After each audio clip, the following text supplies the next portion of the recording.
Hey guys, welcome back to the channel. This is story about what if Naruto find about Danzo is behind destroy Uzushio and Uchiha he befriends Sasuke part 1. Before I start, please do support for more amazing content and comments for part 2. Do consider to subscribe my channel and share my video to your friends and check out the description as well. Let's start the video. The village hidden in the leaves had seen much. As the first organized shinobi village, they had survived the final days of the clan wars. They had fought in all 3 shinobi world wars, and although they had lost much, they had survived, thanks in no small part to their exceptional Kage, Hashirama Senju, the Shodaime Hokage, Mokuton user, an ingenious medic, and the most powerful shinobi of his era. Tobirama Senju, the Nidaime Hokage, with a mastery over water matched only by the 3-tailed turtle, and one of the world's few space-time ninjutsu users. Hiruzen Sarutobi, Sandaime Hokage, the professor, summoner of the 8th clan and known for his skill in politics and his incredibly powerful collaboration jutsu. And Minato Namikaze, the Yellow Flash and the Bane of Hidden Rock. The fastest man alive. The world's foremost sealing master, greater than even his teacher, Jiraiya of the Sannin. No matter his actions, his skills were revered and feared throughout the elemental. Even for incredible Yandaime Hokage, sealing a tailed beast was not an easy task. This was not helped by the fact that he was dying.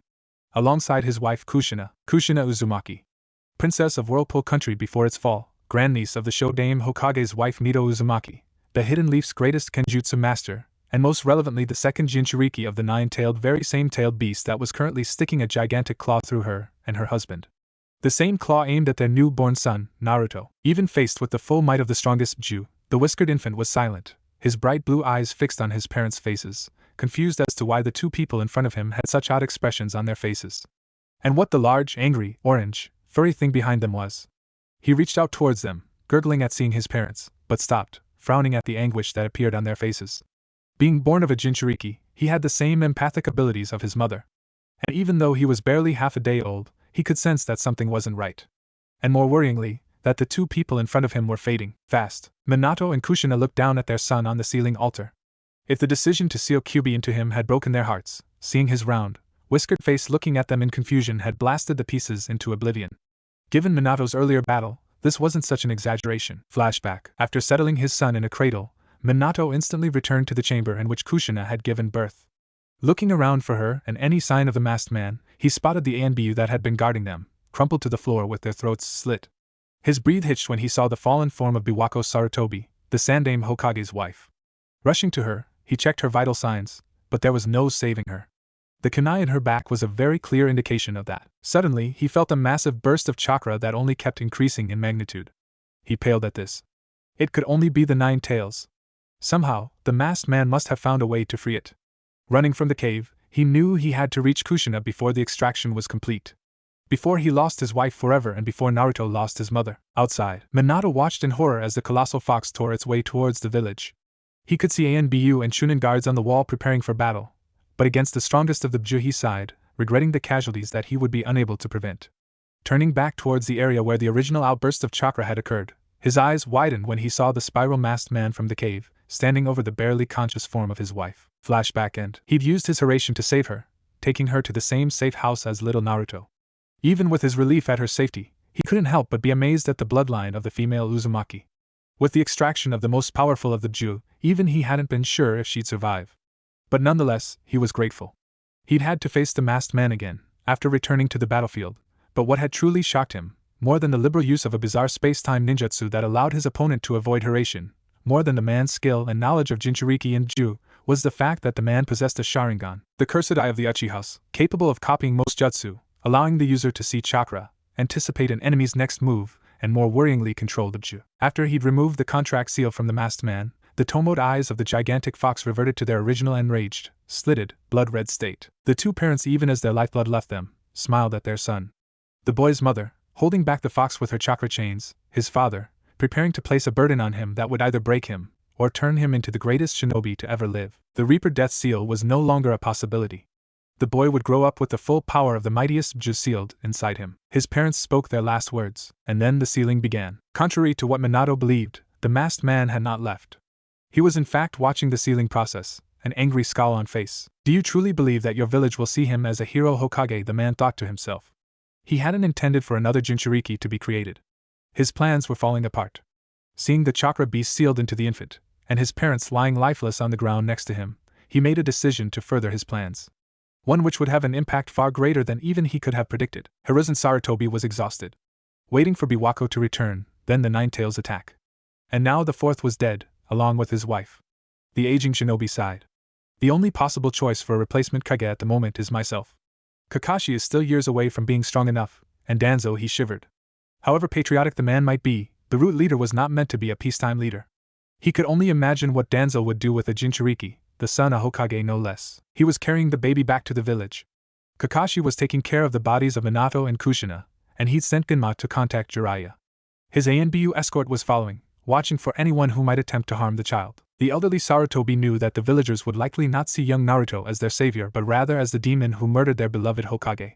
It was moments like these, where the sheer impossibility of the task ahead, that the former Sandaime Hokage felt as if he'd rather face the Third Shinobi World War again, rather than stand by while control his village was stripped away from him, piece by agonizing piece. Inside the fresh seal, the lumbering Ju collapsed to the floor. The sealing process by the Shinigami had weakened it severely. "Damn you, Hokage Kushina," the fox growled. Already it could feel sleep approaching, something it had been deprived of for many, many years. And when it finally woke up, there would be hell to pay. Most 5-year-olds have a rather simplistic view of the world. Eat, sleep, play, sleep, laugh, eat, listen to parents, and have fun with their friends. The children of the Hidden Leaf Village were no different. They laughed with their families and friends, had awesome birthdays with all their friends, and went to all the fun, bright festivals. The orphans even managed to enjoy these events, one of the few times they could interact with the outside community without fear of rejection. For one particular child, however, all of this was, for the foreseeable future, impossible. Someone's personality and beliefs are often given form in their younger years, based on what they see and hear from the people around them. Parents, family, friends, and teachers. For Shinobi, this wasn't as true, but each and every one of them had their own small quirks. For Naruto Uzumaki, this was a problem. With bright, cerulean blue eyes, crimson, spiky hair, slightly tanned skin, and 3 fox-like whisker marks on each cheek, he had a singularly exotic look, which only added to the pile of problems he was amassing. With no family or friends, no mentors, and no important figures in his life, Naruto was forced to form his own views on world. There had been one old man who visited sporadically at the orphanage, but every time he saw the boy his face would appear resigned, as if he didn't really want to be there. Which Naruto later figured must be true, since the man eventually stopped coming altogether. And being kicked out of the admittedly dreary establishment wasn't exactly a good thing, even considering how the boy had been treated. For as long as Naruto could remember, the staff of the orphanage avoided him as much as possible. At meals he was lucky to be fed, if the serving ladies didn't ignore him. And every time he asked one of the staff for help, he would ignore it at best, beaten at worst, depending on the mood of the staff member in question.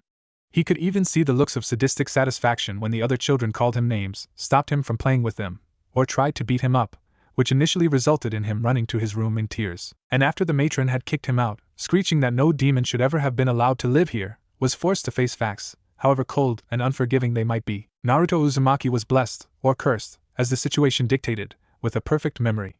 Add in heightened senses that he was fairly sure no one but the dog people had allowed him complete recall of events, with almost mind-boggling detail. As such, he reached several conclusions. 1. People really didn't like him. Why, he didn't know. 2. It seemed that everyone he'd met so far, at least the adults, had an almost unnatural hatred towards him, while their children were encouraged to despise him. 3. As a result of this, his life in the orphanage had been hell, and now, he lay huddled in a box in a back alley on a rainy night, his clothes in tatters, and without food or water. Forget those stupid people, he thought to himself as he finally started drifting off to sleep. He'd have to go looking for food tomorrow, but for now, he let sleep claim him. In his seal, a gigantic crimson eye slowly creaked open, after 5 years of sleep. The chakra beast silently observed its prison, taking in the bars of its cage, the seal paper keeping it closed, and the room beyond the gate. Its eye widened momentarily in surprise. For a human, this mindscape was in terrible condition. Fetid water lay everywhere, and the walls were cracked and bare of any decoration. The fox could ponder the cause of this later, but there was a far more important matter to consider. In the corridor leading away from his seal, he could see hundreds of pipes, mainly blue and red, the boy's chakra and his own, with room for many, many more. But what surprised him was the sheer size of the boy's coils. As an Uzumaki, he would already have had sizable reserves, bordering on genin, possibly chunin, if he understood the puny humans well enough. But the pipes may have been fewer in number, but were nearly 3/4 the size of his own. The mighty beast growled. The only way for this to happen, the seal, he thought. The botched sealing must be accelerating the transfer of his chakra to the boy. Upon further inspection, a massive smirk grew on his face. The blonde human hadn't been able to separate his chakra. Settling back on the floor, he closed his eyes as he continued to study the seal. He would find out exactly what was happening, both to himself and the flesh bag he was sealed in. At least this time the seal isn't designed to cause pain, unlike the last two, he thought briefly. No doubt as soon as the boy learned of his existence, he would try to demand his chakra. He could smell the opportunity. He had waited 5 years to wake up. He could wait a bit longer before trying to escape. A bleary-eyed Naruto slowly made his way out of the alley. The sun had only just risen, so none of the angry people were around. He'd learned to rise early when he was 3, so as to avoid the crowds that inevitably threw things at him to send him running.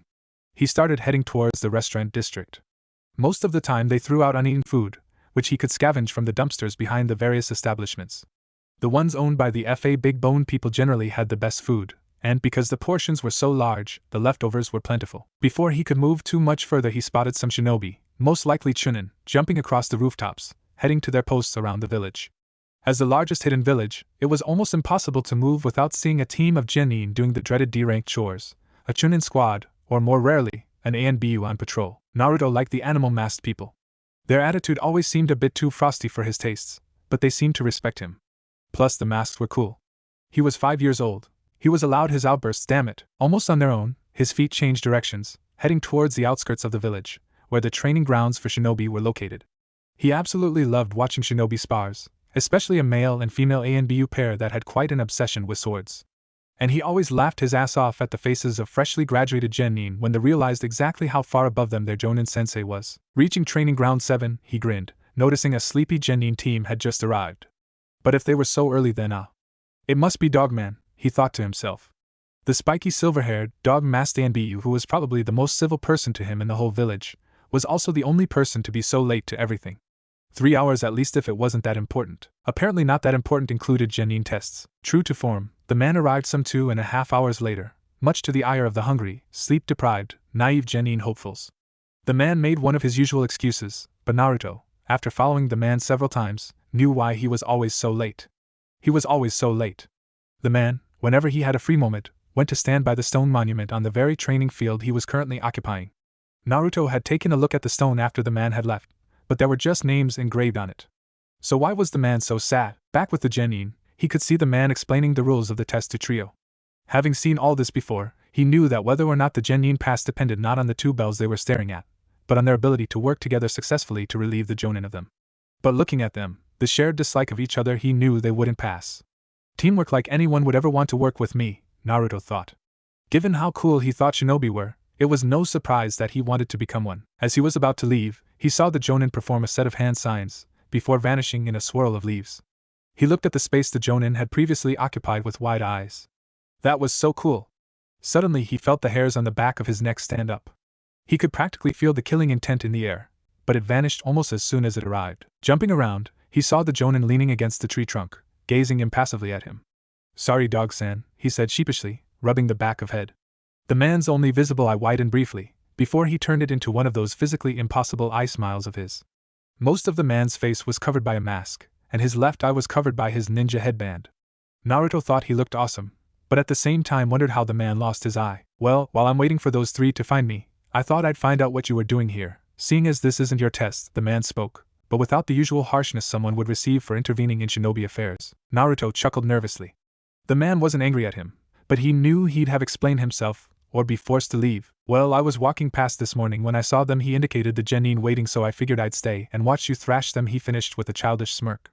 "Then I saw you use the swirly leaf thingy, which just looks so cool," he stated passionately, trying to perform the hand signs for himself. The masked man watched, impressed. For only having seen the hand signs once, the boy was managing to replicate fairly accurately, even if they were a bit shaky. If he'd had his chakra unlocked, he may have actually succeeded. Crashed into the floor or a tree, but succeeded. Maybe now that was silly. But I suppose it couldn't hurt to unlock his chakra before he joins the academy, the man thought to himself. "Naruto," he said, interrupting the boy, making him slip a hand sign. "Yes, dog-san?" he asked. "Call me Kakashi," the now identified jonin said. Naruto's eyes widened, but before he could interrupt again, Kakashi launched into his proposal. "Naruto, would you like me to unlock your chakra?" Naruto looked at him, before asking the one question Kakashi should have known was coming, but was unprepared for. "What's chakra?" Kakashi face-palmed. Of course he didn't know. Preparing his words, he attempted to explain to the oddly attentive 5-year-old what the thing that made most shinobi abilities possible was. Chakra is what shinobi and kunoichi used to do all their cool abilities. Like that swirly leaf thing you saw, plus other cool things, Kakashi stated, almost gagging on the childish words. Naruto frowned, appearing deep in thought. Never was more a ridiculous face found on a child. At first Kakashi thought he would refuse, but then he looked directly at the mysterious masked man, smiled, and spoke a two-syllable word that would affect the course of history for the elemental nations. Okay, Kakashi I smiled again, and stepped forward to put his hand on the boy's shoulder, the genin test all but forgotten. Besides, he thought, this is much more interesting. Putting on a serious face, he began channeling chakra through his hand into Naruto. Now Naruto, you might not have the most chakra, so be careful how much you use, or… He was promptly cut off, when a visible wave of chakra exploded from the child, knocking him away. This was almost as much as he had. And the boy was 5 for Kami's sake. Lifting his headband to reveal his implanted Sharingan, he was forced to pull it back down almost immediately, for fear of being blinded. If a Hyuga ever tried to find the boy, he was shaken out of his funk by Naruto calling his name. Sorry Naruto, what was that? He said, trying to hide his shock. Naruto frowned for a moment. He could tell the man was surprised, but he couldn't sense any malevolence, so he dismissed it. So how much chakra do I have, Kakashi-san? He asked politely. He watched as the masked man hummed and stroked his chin, more for show than anything else. Well Naruto, he said. It amused him to no end how the boy was literally hanging off his words. You have almost as much chakra as me, he stated proudly. I smiling proudly at the boy. He nearly laughed out loud at the bug-eyed face the boy was making. However, this also means that your control will be terrible. But you can always work on that, he stated in a very matter-of-fact tone. Kakashi was pleasantly surprised when, instead of a massive outburst from the boy demanding that he tell him how to improve, he asked, rather politely too, Kakashi-san, could you please tell me how to do that? He asked, not breaking eye contact while making the request. Kakashi was impressed yet again by the boy. Naruto seemed to possess a drive to improve that would make even Guy green with envy. Well, greener anyway, he smirked to himself. Well, looks like another team will fail this year. Oh well, he thought dismissively. He didn't consider himself teacher material. Alright Naruto. Now, the first exercise is called leaf balancing. 1 month later, Naruto cracked open his eyes, taking a look at his surroundings. He appeared to be in a clearing, most likely on the outskirts of Leaf, near one of the training grounds. He groaned as he sat up, clutching his chest. He was bruised and battered, but already he could feel his injuries fading. Rising to his feet, he clutched at his head, recalling the events that led him to forest. Flashback. He was looking once again for a place to sleep. I still don't understand why the matron threw me out, he thought bitterly. He could feel himself slipping into depression once again. Reaching inwards, he felt his chakra, pulsing, each throb of the mass of energy bringing warmth back to him. He smiled. After Kakashi-san had unlocked his chakra for him, he'd done this at least once, every night before he went to sleep. It helped to stave off the worst of his ill feelings towards the villagers, and knowing that he had something that no one could take from him was reassuring. Suddenly he hit the ground. Tasting blood on his lip, he scrambled to his tiny feet, looking around for his assailant. He paled. 1, 2, 3, 6 men. And from what he could smell, drunk out of their minds. One of them staggered forwards before mumbling out sound that could barely be called words. Yush demon bvat kamir lech tish him a lesson bush. Naruto's eyes widened. He turned to run, but one of the drunks threw a bottle at the back of his head. Not enough to draw blood, but he fell to ground all the same. He gasped out in pain as the first booted foot hit his ribs, and again, when a fist impacted his head. He couldn't even scream, the air being driven from his lungs with each blow. After nearly 10 minutes, one of the drunks misswung and accidentally knocked out one of his friends. In the ensuing chaos, none of the men noticed the tiny, crimson form that crawled away, before sprinting madly away from the scene. Flashback end. The blue-eyed redhead slumped against one of the nearby trees, tears streaking down across the whisker marks on his cheeks. "Why," he sobbed out, his breath hitching with the pain in his voice. "I don't understand. Why do they hate me so much? I never did anything to them," he thought, as he lay curled up amongst the tree roots. He could feel sleep coming for him again, but one more question lingered in his mind. Why did that man call him a demon? In his dreams he was floating. No gravity, no wind, no warmth, just floating. Free of worry. And then he wasn't. Startled, he looked around. What he saw shocked him. Before him, in a large stone pool it was blue, and it shone like nothing he'd ever seen. Brighter than the sun, bluer than the sky, but strangely choppy, bubbling and churning, as if it was being disturbed by something. Leaning over it, he reached out to put his hand in, curious as to what the strange liquid was. As his fingertips touched the surface, he jerked them back, his mouth opened in surprise. This feeling, it felt like his chakra. The same soft, reassuring warmth, the same presence. Leaning forward, he slipped on the edge, falling face first into the liquid energy. If barely touching it had felt good, then this was indescribable. He could feel. He knew where each and every drop of the energy was inside him, moving towards his aches and pains, replacing them with pure bliss. He closed his eyes, trying to hold on to the sensation, as if he could stay in such a state forever. Suddenly, he felt another presence. Snapping his eyes open, he saw a flash of red amongst the blue. Or at least, he thought he did, he couldn't be sure. His eyes widened in surprise. He was being pushed out. With a loud splash, he was thrown out and over the side of the pool. He saw the ground coming up to meet him, before everything went black. Groaning, he got up for the second time that day. Looking at the sun, it seemed to be just past midday. Oddly, he wasn't hungry. In fact, he thought, looking himself over, I'm completely healed. But? He wondered. He'd always healed faster than anyone. Cuts had closed faster, and a bruise faded quicker than he knew was normal for anyone else. Almost immediately the feeling of the chakra pool returned. He gasped, remembering how all his pain had just slipped away. Like it never happened.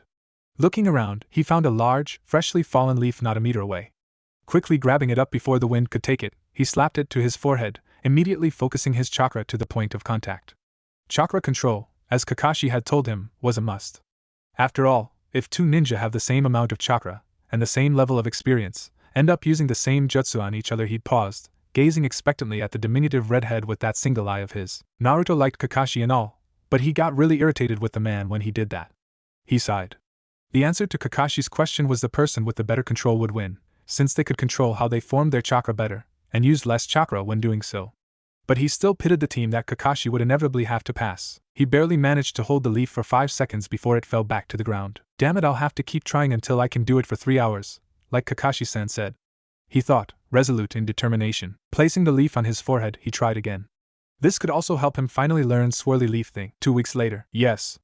I got it! Naruto shouted, jumping up and down. Finally, after 2 weeks of practicing, he could hold a leaf to his head for 3 hours. While moving. Once he'd been able to get one leaf stabilized, he'd started doing laps around the training fields. The same level of control but in a more difficult scenario equals better control, right? Taking a moment to catch his breath, he allowed himself a smirk at his success. He knew that the sheer amount of chakra he possessed, gaining any measure of control over it would be painfully difficult. This brought him to another startling realization. He had a lot of stamina. A whole bucket the size of the village full. He'd watched other shinobi do their morning workouts, and attempted to replicate their movements. While he couldn't perform any of the intense physical workouts, if only due to his age and size, he could outlast any jonin in endurance exercises. By a ridiculously large margin, the longest endurance exercise he'd ever observed had taken some 3 hours. Little Naruto could do 5 hours. The miniature shinobi in training found that if he channeled chakra to his limbs, while running an endurance/obstacle course he'd formed for himself, he could eliminate the stiffness that the extreme exercise could usually bring on. Luckily for him then, that he'd found a handful of fruit trees nearby that he could use to feed himself. All that hard work made one hungry after all. There were also other developments with the chakra pool. He could use it to monitor his chakra.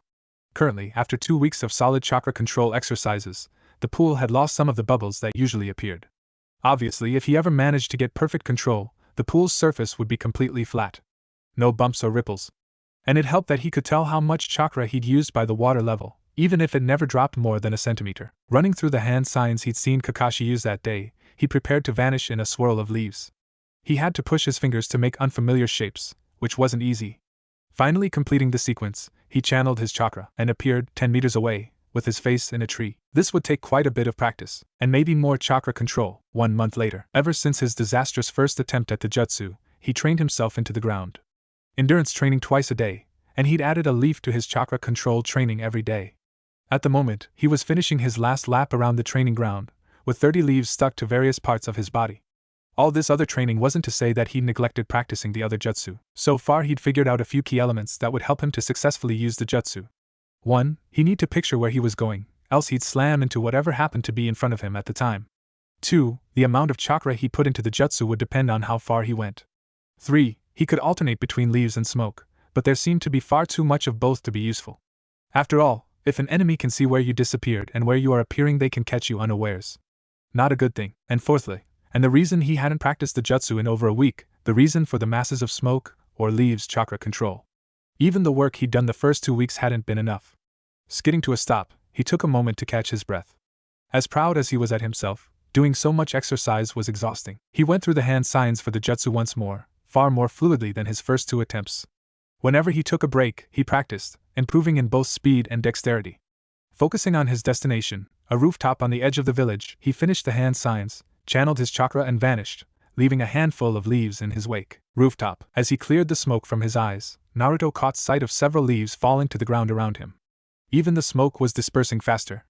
But what really had him grinning What nearly made his heart leap from his chest in happiness was where he was, his location being smack bang in the middle of the rooftop he'd aimed for. It was the end of the day, so he sat back against the edge of the roof, watching as the last golden rays of the sun danced across the skyline.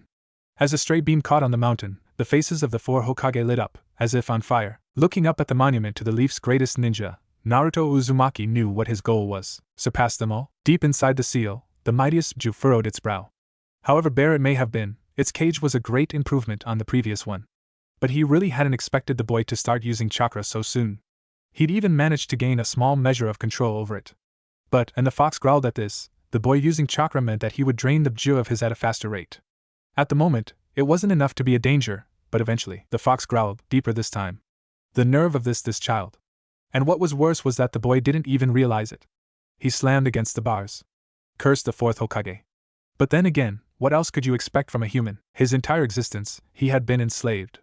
To that Uchiha, sealed into the wife of the 1st Hokage, then the future wife of the 4th, and now his spawn. But always to hatred. It was as much a part of him as his tails. Hatred for humanity. They feared what they couldn't control, and when left too long, fear became more. The fox closed its eyes, sinking to floor. After the tailed beast had been set free, he'd seen how the humans honored his father's sacrifice. The wrath of nature, he'd been called, as he ravaged their towns and cities. How dare they? But for now, he would focus on the boy. The way he felt someone's chakra depended on what their intentions were towards him. Usually with humans, it was cold and sharp fear, but this boy it was like feeling the warmth of the sun on his fur. He would just have to wait and see. Naruto stood up from the rooftop. He'd only been there a few minutes, but with the sun on his skin and his wonderful chakra, he was more contented than ever.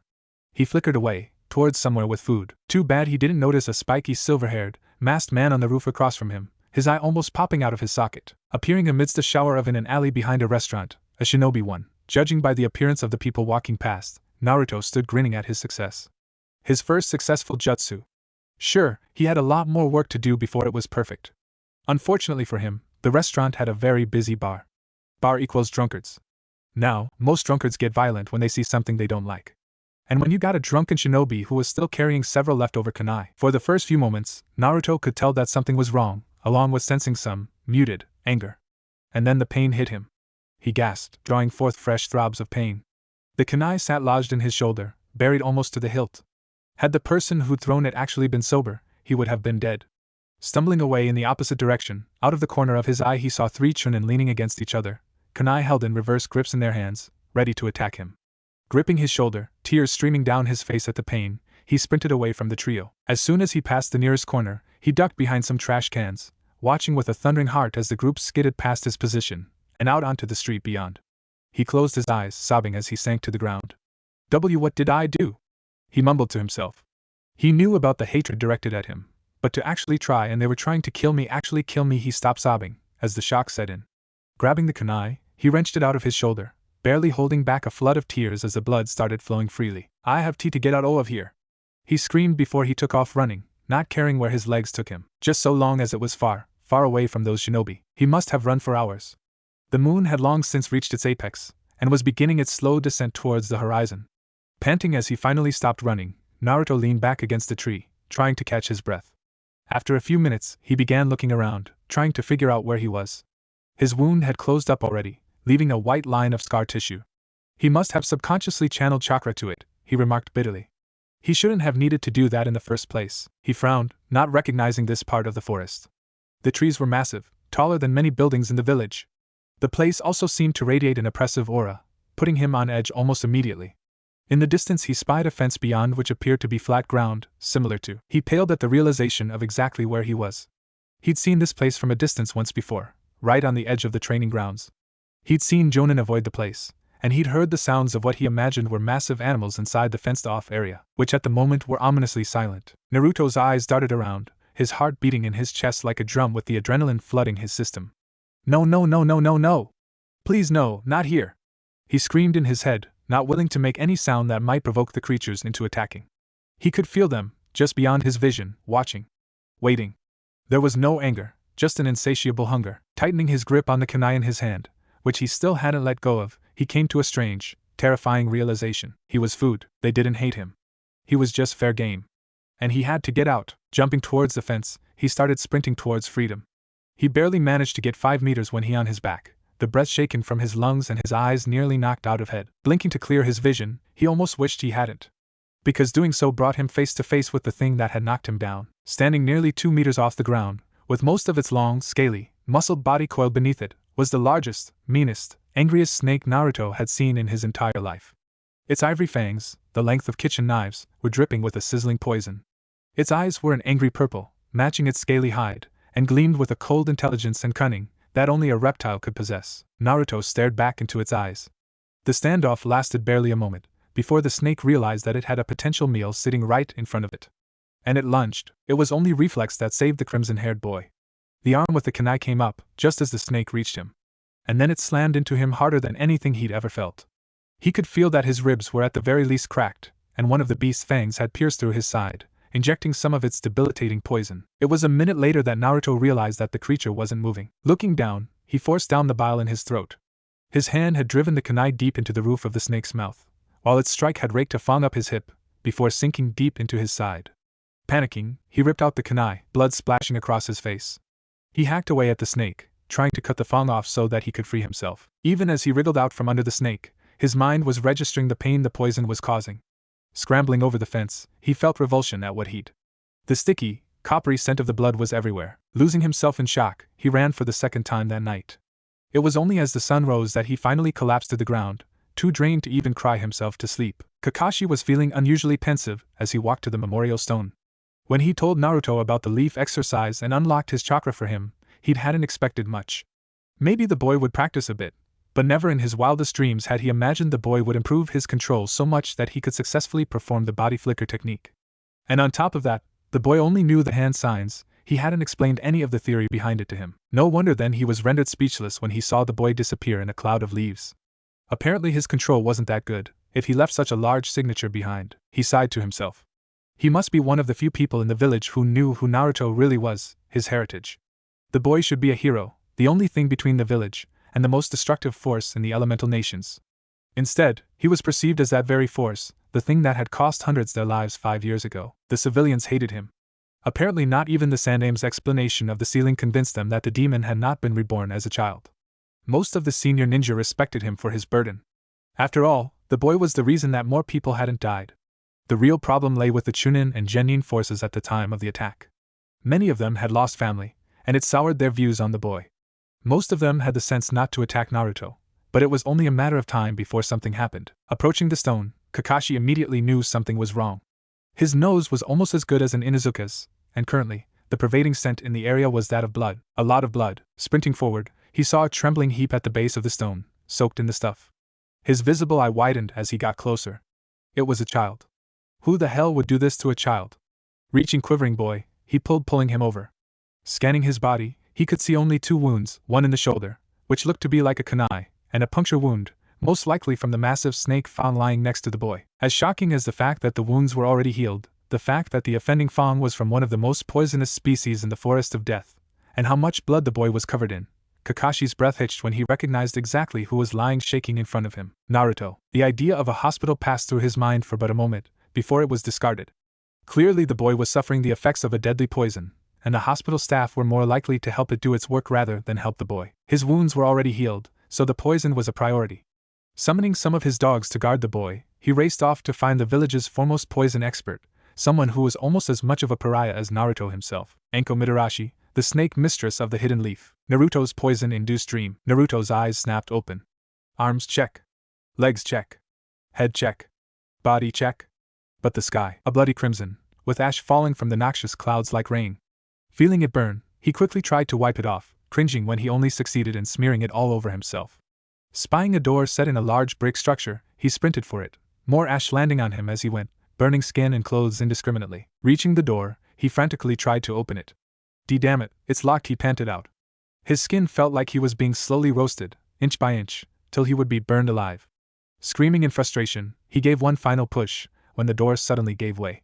Losing his balance, he tumbled through the doorway, even as the door ominously slammed shut behind him. Inside, Naruto felt a shiver of fear. This place felt familiar. Taking a step down the corridor, the walls lined with several identical doors. He felt a sense of foreboding. Reaching towards the handle of the first door, he paused. It felt like standing over a deep dark hole in the temptation, the insatiable, damning curiosity that made you want to jump, even if you didn't know how deep it was. Placing his hand on the doorknob, he withdrew it as if stung, flashes of memory trying to play with the other kids, but they were pulled away, the staff sending looks of disgust and loathing his way, waiting silently in line to receive his breakfast, only to be ignored by the lady on duty, the matron, throwing the demon out, which shouldn't have been allowed to stay near innocent children in the first place. His eyes widened, his breath quickened, and his mouth gaped open stupidly. He knew exactly where he was, his hell on earth. aka the orphanage. Where do you think you're going, demon? Spat a voice, oozing malice. Shaking like a leaf, Naruto turned around. Standing between him and the door was the matron. However elderly she might have been, she looked absolutely terrifying. Thin lips pulled back in a snarl, beady gray eyes narrowed in rage. And behind her, Naruto gulped. Behind her stood the entire staff of the orphanage. Behind them stood some drunken civilians. And behind them stood the shinobi. Everyone with the exact same expression. Naruto took a step backwards. The mixed mob of killers and carers took a step forward. Another step back. Another step forwards, and then they charged. Spinning on his heels, Naruto sprinted away, his tiny feet trying to outrun the mob. He tried to channel his chakra, but it wasn't responding. Passing by a door, he saw the old man who used to visit him, standing just inside. He was about to run inside when he saw the expression on the old man's face shift into an expression of combined apathy and guilt. Before the door was shut in his face, the pounding feet were closer now. He daren't look back. Passing by another door, he saw the children from the orphanage playing together. Almost as when they raised their eyes to the doorway. Hopeful, Naruto met their gaze, only to be met with sneers of disgust, the same one might give to an insect before that door too was shut in his face. He could practically feel their breath on the back of his neck. Diving into the next open door, he slammed it behind him. Silence. Turning around, however, he found himself face to face with yet another crowd. People he'd seen in shops, on the streets, through windows, at restaurants. All of them were here. And they were whispering, but he could hear every conspiratory mutter, see every hateful gaze sent his way. Monster, murderer, beast, should have killed him. He could hurt the children. Demon fox. Looking back, he wasn't greeted by his shadow. It had changed. It was now a fox with 9 tails. He fell to his knees, hyperventilating at the accusations. But I can't be. I never did any of those things. I never hurt anyone, he thought, trying to rein in his panic. Closing his eyes, he searched, felt in his innermost being, looking for any trace of his chakra. There, he thought, grabbing hold of a small sliver of the energy, feeling a tug on his entire being. Opening his eyes, he saw the chamber with his chakra pool. But it had changed.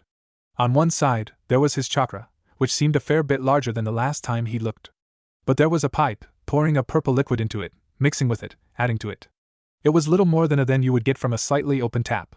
But where was it coming from? He tentatively followed the pipe, the ash, mob, and crowd still fresh in his mind. As such, he didn't notice where he was going, until he bumped into a wall. Looking up, he saw that it was another pool, but the sides were so high that he couldn't see the top of the pool. Looking to the side, he saw a set of cracked steps, leading to the top of the pool.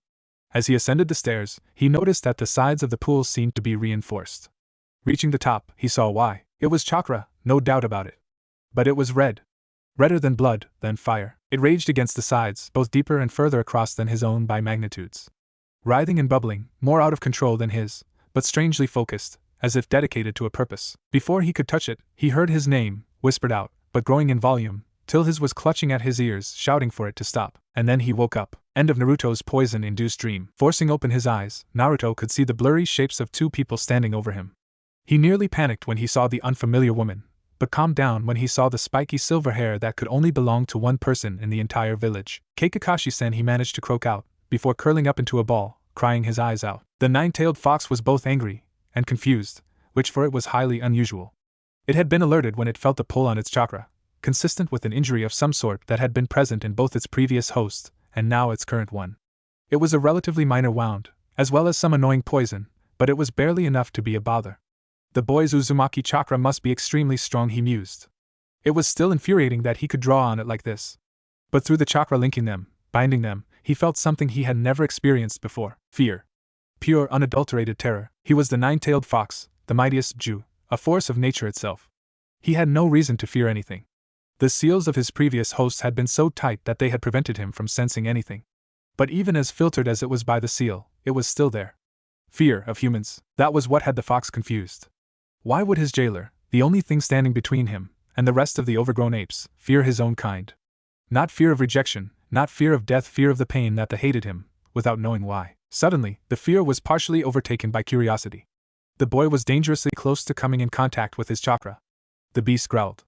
The boy surely knew of his prisoner, and he still dared to approach him. But there was a lack of greed, the lust for power that he automatically assumed would be there. And then the boy vanished, returned to the waking world. He laid his head on his paws. It wasn't enough to merely guess at what was happening, what had already happened. He needed to know. For the first time in centuries, millennia even, he had to know more. He needed to speak with his host. All Naruto could feel was that he was resting against something hard. His body was aching, his mind sluggish. Please let that have been a dream, he begged. He didn't want to wake up and find that the mob, the people's harsh voices, had all been real. He cringed when he realized two people speaking near him, but relaxed when he recognized Kakashi's voice. He didn't know who the second one belonged to, but suspected that it might be the woman he'd seen, if she'd stuck around. Keeping his eyes tightly shut, he pretended to be asleep, straining his ears to hear their words. Okay Kakashi, now that I've helped the brat, what in the name of Kami happened to him? I'd know that Fong anywhere, and he shouldn't have been anywhere near that place. I don't know, Anko. Now Naruto at least had a name to go with the face. I was walking to the stone when I found him lying there, covered in blood, that Fong lying next to him. Can you imagine what they do to him at the hospital? You're the only person in the village who's so knowledgeable with poisons, especially snake-based ones. Suddenly they went quiet, before Naruto felt a hand on his shoulder. Cracking a single eye open, he saw Kakashi crouched down in front of him. Hey Naruto, the Cyclops said. You're finally awake. What happened? You look terrible, the man asked quietly, with one of his impossible eye smiles. The memories of the previous night came flooding back. Naruto barely stifled a sob, but the comforting hand on his shoulder allowed him to maintain some composure. Hey Kakashi-san. I am well. Kakashi sat down in front of the quivering child. Naruto could see the woman, Anko, standing in the background, trying not to look interested. Naruto, this is Anko Mitarashi. She helped with the poison in your system, the masked man stated, waving a hand to introduce the woman. She just gave a gruff nod in his direction. Pleasure to meet you, Anko-san. And thank you for helping me, Naruto whispered, his head bowed. She may have helped him, but if his dream had shown him anything, that didn't necessarily mean that she didn't hate him. Yeah, sure thing, brat. Naruto's eyes shot up. Now that he got a proper look at her, he could see that she was dressed in not very much. A mesh shirt, a short orange skirt, and beige trench coat made her outfit. And her headband, of course. Her purple hair was done up in a high, spiky ponytail, 2 short bangs on either side of her face. She was frowning, but Naruto couldn't sense any ill will from her. Just curiosity. And was that just a tiny bit of concern? Feeling Kakashi's hand pressed gently on his shoulder, he focused back on his face. The man did seem genuinely concerned, and even slightly guilty.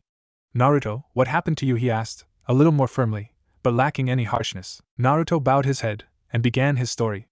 The successful body flicker attempt, the restaurant, the Chunin trio, the kunai in his shoulder, the running. And then the forest. His terror at being surrounded by animals that could almost certainly tear him to pieces, the overshadowing form of the massive serpent. And his first kill, even if it was an animal, a predator, trying its very best to turn him into a meal. The pain of the Fong in his side, getting worse and worse, until he finally stopped running. Only to fall into a completely different nightmare. He was sniffing at this point on the brink of tears. Kakashi may have looked calm, but inside he was furious. How could the Hokage, the orphanage, have allowed something like this to happen? To a child. And not to mention the damage the poison may have done to his psyche, if Naruto's nightmare was anything to go by. Looking at Anko, he could see she was barely restraining herself. She wanted to go to this boy's supposed caretakers, and show them why she was called the Snake Mistress. She could accept them rejecting her, she'd gotten used to it over the years, but this. Naruto, let's get you back to the orphanage. You need to rest, Kakashi said. This way, he could have a word with the matron about Naruto. But both adults became suspicious when Naruto stiffened at the mention of the place. Kakashi-san, please, I can't go back there. Besides, I don't stay there anymore, Naruto said, bowing his head in shame. He couldn't stand it, having to explain what happened, and still not knowing why. Kakashi glanced at Anko, sharing a look with her that conveyed his dread. If not at the orphanage, then where? Kami, please don't tell me. Naruto, have you been living on the streets? He asked, hoping beyond all reason that the answer would be no. His knuckles tightened when Naruto had still bowed, nodded the affirmative. He had to talk to the Hokage about this. Naruto was walking meekly behind Anko. Kakashi had spoken with her briefly before leaving, something she looked none too happy about. Currently, they were walking through one of the poorer areas of the village. Everywhere Naruto looked, the buildings were in various states of disrepair, and there were many questionable people standing around on the sides of the street. Suddenly, Anko turned to him, stopping right outside a small bar. Wait here a second, she stated, frowning down at him for a moment, before disappearing inside the bar. Shuffling his feet nervously, he looked around. Most of the people were ignoring him, but the rest were watching him carefully, as if sizing him up. Uncomfortably reminded of the creatures in the forest, where the snake had attacked him, he met their gaze, trying to project at least some confidence. If he didn't appear helpless, maybe they wouldn't go for him, right? Before he could check their reactions, he was distracted by a sweet smell, like that of candy or cake. He was greeted with the sight of Anko plucking some sort of colored dumpling off a skewer, chewing lightly. If the satisfied expression on her face was anything to go by, it was good. And she appeared to have an entire bag of the stuff. Anko-san, what is that? He asked, pointing at the skewer. Anko stopped, looking at him incredulously, before her face split into a happy grin. This, brat, she stated reverently, make Naruto frown at her choice of nickname for him, is dango, the greatest food in the world. She finished with a flourish, making several bystanders glance at her in bewilderment. Much to hers, however, Naruto just nodded, before looking around, waiting for her to lead him on. Come on, brat, let's get back to the stone, we can meet up with Kakashi there, said to him, still watching for a reaction. She received none, other than a curt nod that showed he understood. Okay. After all this he's bound to be messed up, but she thought, some of her cases at the torture and interrogation department were easier than this, and she was still a rookie. They made the journey in awkward, for Anko anyway, silence. Upon finally reaching the memorial stone, Anko reached into the bag for the last skewer. Still nothing from the redhead. Sighing to herself, she held it out to him, only to receive a look of confusion from the blue-eyed boy. Rolling her eyes, she said, come brat, if you don't take it now, I'm going to finish all of it. That seemed to do the trick. The boy grabbed the skewer like he was starving, which, Anko realized was probably not far from the truth. But before the first dumpling even touched his lips, he paused. Raising an eyebrow, Anko was about to ask what was wrong, when he looked up at her, smiled lightly, and said thank you. Her other eyebrow joined the first high on her forehead. Maybe this wouldn't be so bad. Kakashi was shown into the Hokage's office by a Chunin guard. The Sandaime Hokage was old now, but he probably had a decade or so left in him, before he went back into retirement. Kakashi knew that as one of the village's elite jonin, and former ANBU captain, he would be in line for candidacy. But by that time, there would be several other, more promising shinobi. And that said nothing about Jiraiya, or even Lady Tsunade. The old man glanced up from his paperwork to see who it was, before diving right back in. How can I help today, Kakashi? Said the old man tiredly. Kakashi needed to be careful. After the Nine-Tails attack, the Sandaime had found his wife, Biwako Sarutobi, dead, in the chamber in which Naruto had been born. After 2 shinobi wars and a term as Hokage, the old man had no doubt blamed Naruto for her death, if only indirectly. Someone who should have been a grandson to the old man was pushed aside, ignored in favor of grief. It concerns Naruto, Hokage-sama, Kakashi said tentatively. The old man sighed and put down his pen, folding his hands in an indication that Kakashi should continue. I found him this morning by the memorial stone. And that, brat, is how you break a prisoner, Anko stated proudly, missing the slightly green face that Naruto was sporting. He'd asked her what she did at TNI. Boy, did he regret it. Sure, he now knew how effective poison could be, but some of the other things she was talking about. They were still waiting at the training ground for Kakashi. Anko, however, was bored, and she still didn't believe that the brat had learned the body flicker technique at the tender age of 5. Hey, brat, she began, smirking at his expression. There was no way she'd stop calling him that. Not for a few years anyway. Let's see you do that technique of Kakashi's. The boy looked at her for a moment, before grinning, and getting to his feet. Much to Anko's shock, he got all the hand signs down perfectly, and at the speed of a chunin no less. But when he appeared behind her in a swirl of leaves, her jaw dropped. 5 months, 5 fucking months, and he learns a technique that most chunin can only perform a few times. How much chakra does this kid have? She thought. And he wasn't even winded. If he had this much now, Anko-san, you might want to close your mouth before something flies, and came a smug voice. Looking at the brat, she could see his eyes sparkling with mirth. Her eyes narrowed. Let's see if he can do tree climbing so well. And if he can't, well, more entertainment for me. He, she thought to herself, gaining a sadistic grin that put Naruto on edge. Now, brat, I'm so screwed. Kakashi's walk back from his meeting from the Hokage was a long one. Even his precious orange book, which he read almost everywhere, was absent from his hand. The entire journey he was trying to figure out what to tell Naruto. As he approached the training ground, he was distracted from his thoughts by Anko's rather loud grumbling. Something about impossible brats and such. Although, to be fair, when he saw what was going on, he wasn't much better. Naruto was standing on the underside of a tree branch, grinning like a lunatic. After the novelty of the situation wore off, Naruto jumped down to stand next to Anko. He frowned when he sensed sadness coming from Kakashi, and apprehension from Anko. Looking up at the elite Jonin's single eye, he asked Kakashi-san, what's wrong? The Jonin dropped his gaze to the ground. He saw Anko put her hand on the boy's shoulder, in a somewhat comforting manner. Both of them seemed to sense that what he was about to say would be nothing good. Naruto, the Hokage, says that since the orphanage has not indicated that any child has left, and that since no one has come forward about last night, that there is nothing he can do, Kakashi stated bluntly. The boy was intelligent enough that sugarcoating the situation would be useless. Anko's hand on the boy's shoulder tightened a fraction. How could the Hokage do this to child? The next time I see that old bastard, she thought. But before she could continue that train of thought, she was stopped by a small hand tugging on the sleeve of her trench coat. Looking down, she saw the little redhead looking up at her, shaking his head. He was trying to put on a brave face, but anyone could see how badly this was affecting him. Kakashi's guilt was compounded by the fact that, as a critical part of ANBU, especially so soon after the Nine-Tails attack, he couldn't take care of the boy. His last mission alone had lasted 5 months. How was he supposed to leave a kid behind? Not that he could adopt him anyway, there was a law against that, passed by the council, that said no one would be allowed to, lest they use the boy, and upset the balance of power in the village. Right, Anko's fury had abated somewhat, but she couldn't help but feel sorry for the boy. She was about to talk to him again when he started edging away. I have to go, he muttered, his eyes tearing up, before he sprinted off. Anko was about to run after him, when Kakashi held his arm in front of her, almost snarling at the man. She turned to give him an earful, but the sorrowful look on his face stopped her. Let him go, Anko, I'll have my summons follow him to make sure he stays out of trouble. Just let him be alone for a while. She looked back in the direction Naruto had run off. No one deserved this. Least of all a child. Least of all a child who shouldered one of the worst burdens in the world. Reaching his clearing of trees, Naruto sank to the ground, and finally burst into tears. Why him? Why was it always him? He was confronted by a harsh truth. Kakashi and Anko, as much as they tried, seemed unable to help him, and he was pretty sure no one else was willing to. Therefore, he would have to help himself. Wiping away the last of his tears, his face set in a determined expression, he made a promise. He would train himself into the ground, till he couldn't move, till he could defeat anyone who came after him. So that he wouldn't get hurt like that again, so that he wouldn't have to rely on the help of others. If he could control his chakra like Anko told him, with the surface walking the possibilities. Inside the seal, the fox was yet again flummoxed by its host. Nervousness, followed by a rare serving of happiness, then by an overwhelming flood of despair. What in name of Kami caused the young flesh bag to feel that bad?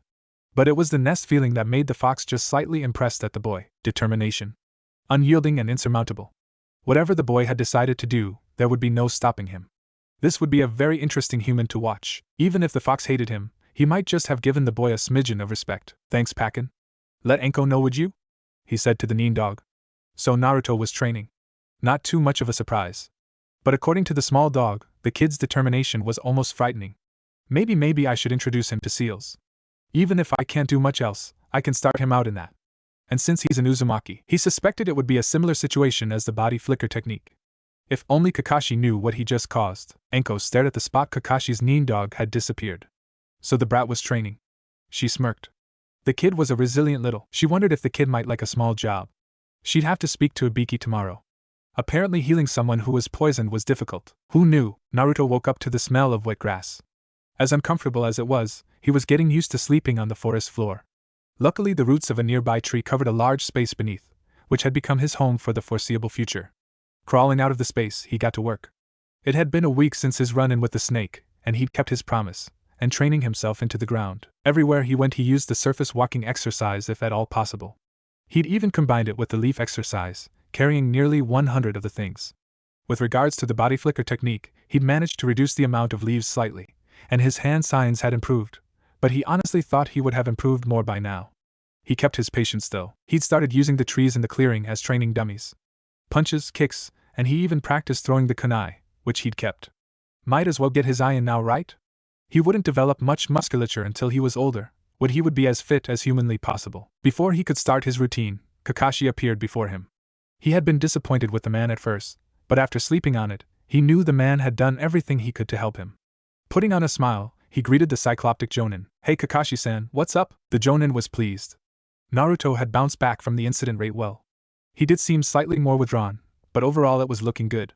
Reaching for the scroll he was going to give Naruto, he began speaking. Naruto, I have another mission with ANBU, so I'll be away for about a month, he said, watching as the boy's face fell slightly. So I thought I'd leave you with this in the meantime, he stated happily, showing him the scroll. He bought several books on hunting, cooking, mathematics, history, the basics of chakra theory, chakra control, etc. His plan was for Naruto to work through all of this, before he reached the last 2 seals on the scroll. The transformation jutsu and a book on the basics of Fuin jutsu. After demonstrating to the redhead how to seal and unseal objects in the scroll, he said goodbye. He'd seen the boy's face when he was told what the scroll contained. His eyes had glazed over, as if his mind was working overtime on how he could put what he learned to use. Kakashi laughed to himself as he sped off towards the village. Without anyone teaching him, the boy would be good. Armed with information, chakra that, as Pakin had told him, was nearing Kage levels already, and a heavy application of hard work, the boy would be brilliant. Kami only knew what would happen once the boy learned about elemental ninjutsu. Rolling out the scroll, Naruto saw that each symbol was marked, the name of the item inside indicating which seal he would need to activate, and in which order. Activating the hunting seal, he grabbed the book and dove right in. He would only last so long on what he could find in the garbage, and he knew that it wasn't exactly healthy to do so. Not like he had much choice. And he without money, he wouldn't be able to shop either, not that he would be allowed to shop anywhere, he thought bitterly. He saw that Kakashi had sealed the knife with the book, which according to said literature, was ideal for a quick kill on a smaller animal, and perfect for skinning just about anything. He blanched at the thought of killing again, but the memory of the snake, coiled to strike, steeled high resolve. If he wanted to survive out here, he would need to hunt. Not to mention that he would need some fresh, fulfilling food if he wanted his development to turn out alright later in life. He'd listened in when the staff at the orphanage were telling the other children to eat properly, and he could find no problems with their logic. Not that they ever helped him. Turning a page, he read how the book would also detail what plants were safe to eat, and which were poisonous. He'd hid outside the classroom window in the orphanage when the other kids were taught how to read and write. And when he needed to practice, he'd taken materials from the classroom at night, when everyone had gone to sleep. He'd actually gotten pretty good at both before he'd been kicked out, to the level of someone almost 3 times his own age. He'd woken up at dawn. Looking around, he was surprised to find that it was already midday. I know that I was really into the book, but damn. I'll have to pay more attention next time, he thought, sealing the knife and book back into the scroll. He'd read about a quarter of the way through the book, which left him with an average knowledge of most edible plants, and some basic traps. He particularly enjoyed that bit. Just looking around the clearing he was in, he could already see how the book had helped. He still had a way to go before he knew what everything around him was, but it was a start. Grabbing some fruit from a nearby tree, he sat down to eat, already revising his schedule. If he dedicated morning to reading, afternoons to endurance and chakra control training, and evenings to practicing what he learned from the books, then he should be able to work through all the books in at least a month, 2 at most. But at some point, he would need to earn some money. It was highly unlikely that anyone would give him any, and he was too young for civilian work, and too inexperienced for shinobi work. Maybe I should speak to Anko, she might have a few ideas, he mused. But until he saw her again, he would work through the books from cover to cover, and get his chakra control as perfect as possible. I wonder if surface walking applies to water, he thought out loud. 1.5 months later. It had taken longer than expected to work through the books. Although, much to Naruto's pride, he only had the 2 books on chakra, the transformation and fuinjutsu sections left.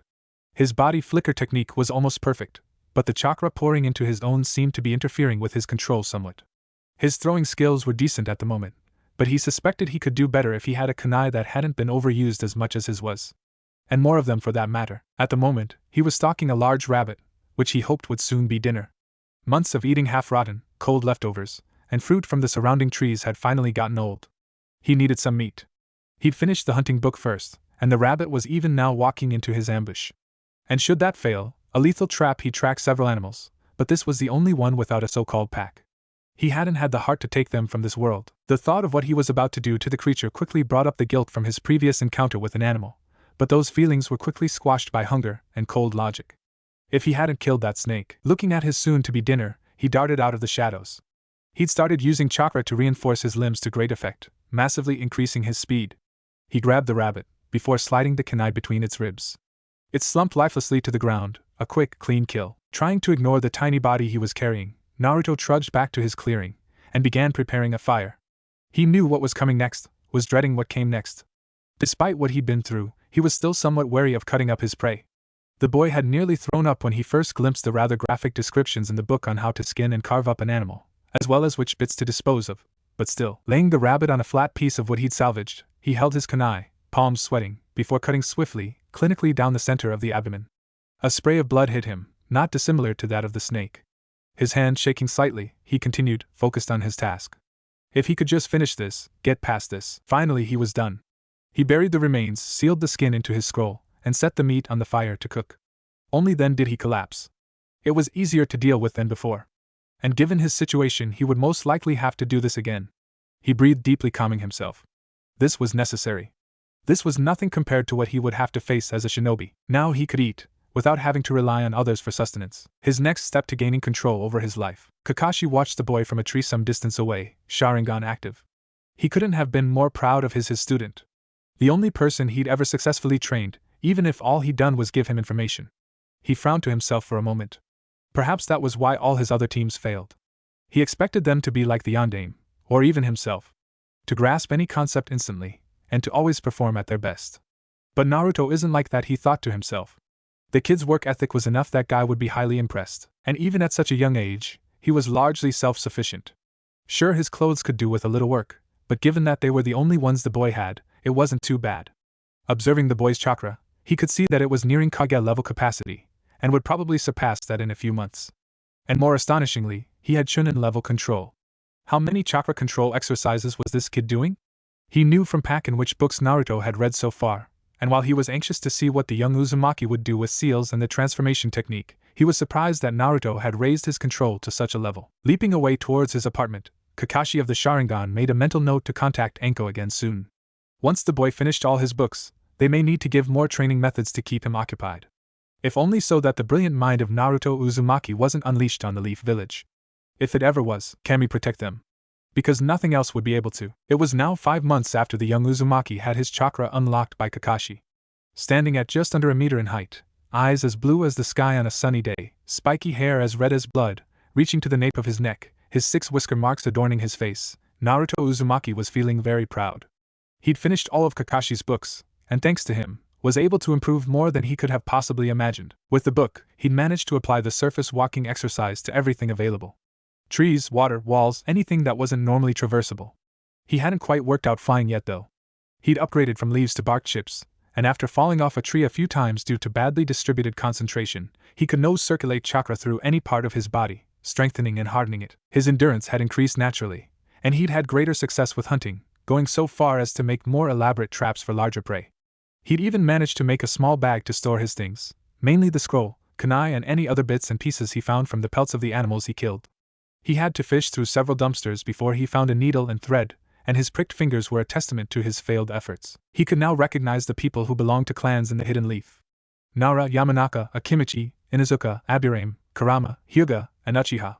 There were of course several other minor clans, but it was this last clan, the clan of the copy eye, that worried him specifically at this moment, probably because one of them was standing right in front of him. Wearing an Anbu mask, Itachi Uchiha had heard through Kakashi Hatake that the Uzumaki child was training in chakra techniques.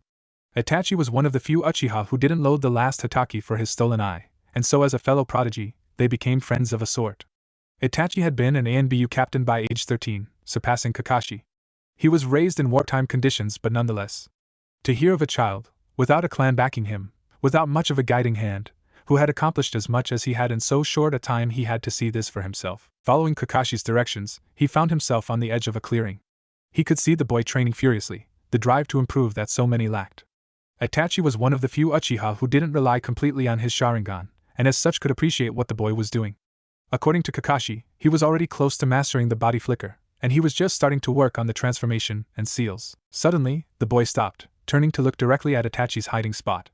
As an ANBU captain, Itachi was both impressed and annoyed that a kid could find him so easily. Flickering directly in front of the boy, he stood, waiting for the boy to blurt out his annoyance, to do anything a normal 5-year-old might do. Naruto just bowed slightly. "Hello, Weasel-san," he greeted politely. Beneath his mask, Itachi's eyebrows rose slightly. He activated his Sharingan to observe the boy, just as his colleague had done many times before. He was stunned. The boy had near Kage-level reserves, and Jonin-level control. He might have better control than the boy, but his reserves paled in comparison. Naruto was getting wary. So far he couldn't sense any hostile intent from the Uchiha, but being studied like an exhibit wasn't helping. He was surprised then when the ANBU bowed slightly and greeted him in return. Confused as to why ANBU operatives seemed to be so interested in him, Naruto voiced his concerns. "Excuse me, Weasel-san, but how can I help you? You have to be the second ANBU who has snuck up on me like this," he asked, stating the last part rather sheepishly. Itachi guessed that his colleague must have approached the boy in a similar manner. How childish. And predictable. Kakashi had always been the most childish of all the ANBU operatives, when not on missions, that is. "A friend of mine, Kakashi-san," he stated, registering the boy's immediate uplift in mood, "said that you are training yourself to be a shinobi. He gave you a scroll on the transformation technique?" he questioned, seeing the boy nod eagerly, before he spoke. "That's right, but I haven't started on it yet. I was working through all the other books Kakashi-san gave me. Plus I also have to start learning seals," he stated proudly. Itachi nodded mutely. The boy was a sponge when it came to information. It was a pity that the boy wasn't allowed near the library. A good thing that the boy would soon be learning the transformation. Naruto, once you learn the transformation, show it to Kakashi to make sure it's perfect. Then you can sneak into the library. I'm sure you'd like to continue your studies in every area, he suggested, watching as the boy's face lit up in realization. With so much information at his disposal, it was all he could do not to start drooling at the prospect. But then Naruto frowned. This guy doesn't hate me like the other Uchiha. But aside from curiosity, why is he helping me? The boy thought to himself. Weasel-san, thank you for the advice, but of all the people you could help, why me? He asked. Itachi, in the process of leaving, paused, looking at the boy out of the corner of his eye. No begging or pleading, just curiosity with a healthy dose of wariness. Naruto, you are one of the few people who realize the value of working hard to gain strength. Most people just take the easiest, straightest path to success. And because of what you are doing, you will surpass them. All of them, Itachi stated, before vanishing. Naruto was stunned. He knew that if Kakashi was watching him, others would be aware of his progress as well, but to have someone believe in him like this, if he was indeed meant to surpass everyone, then he would aim his sights for the one he told him he would. The weasel-masked Uchiha. The third person in his life to actually give a damn.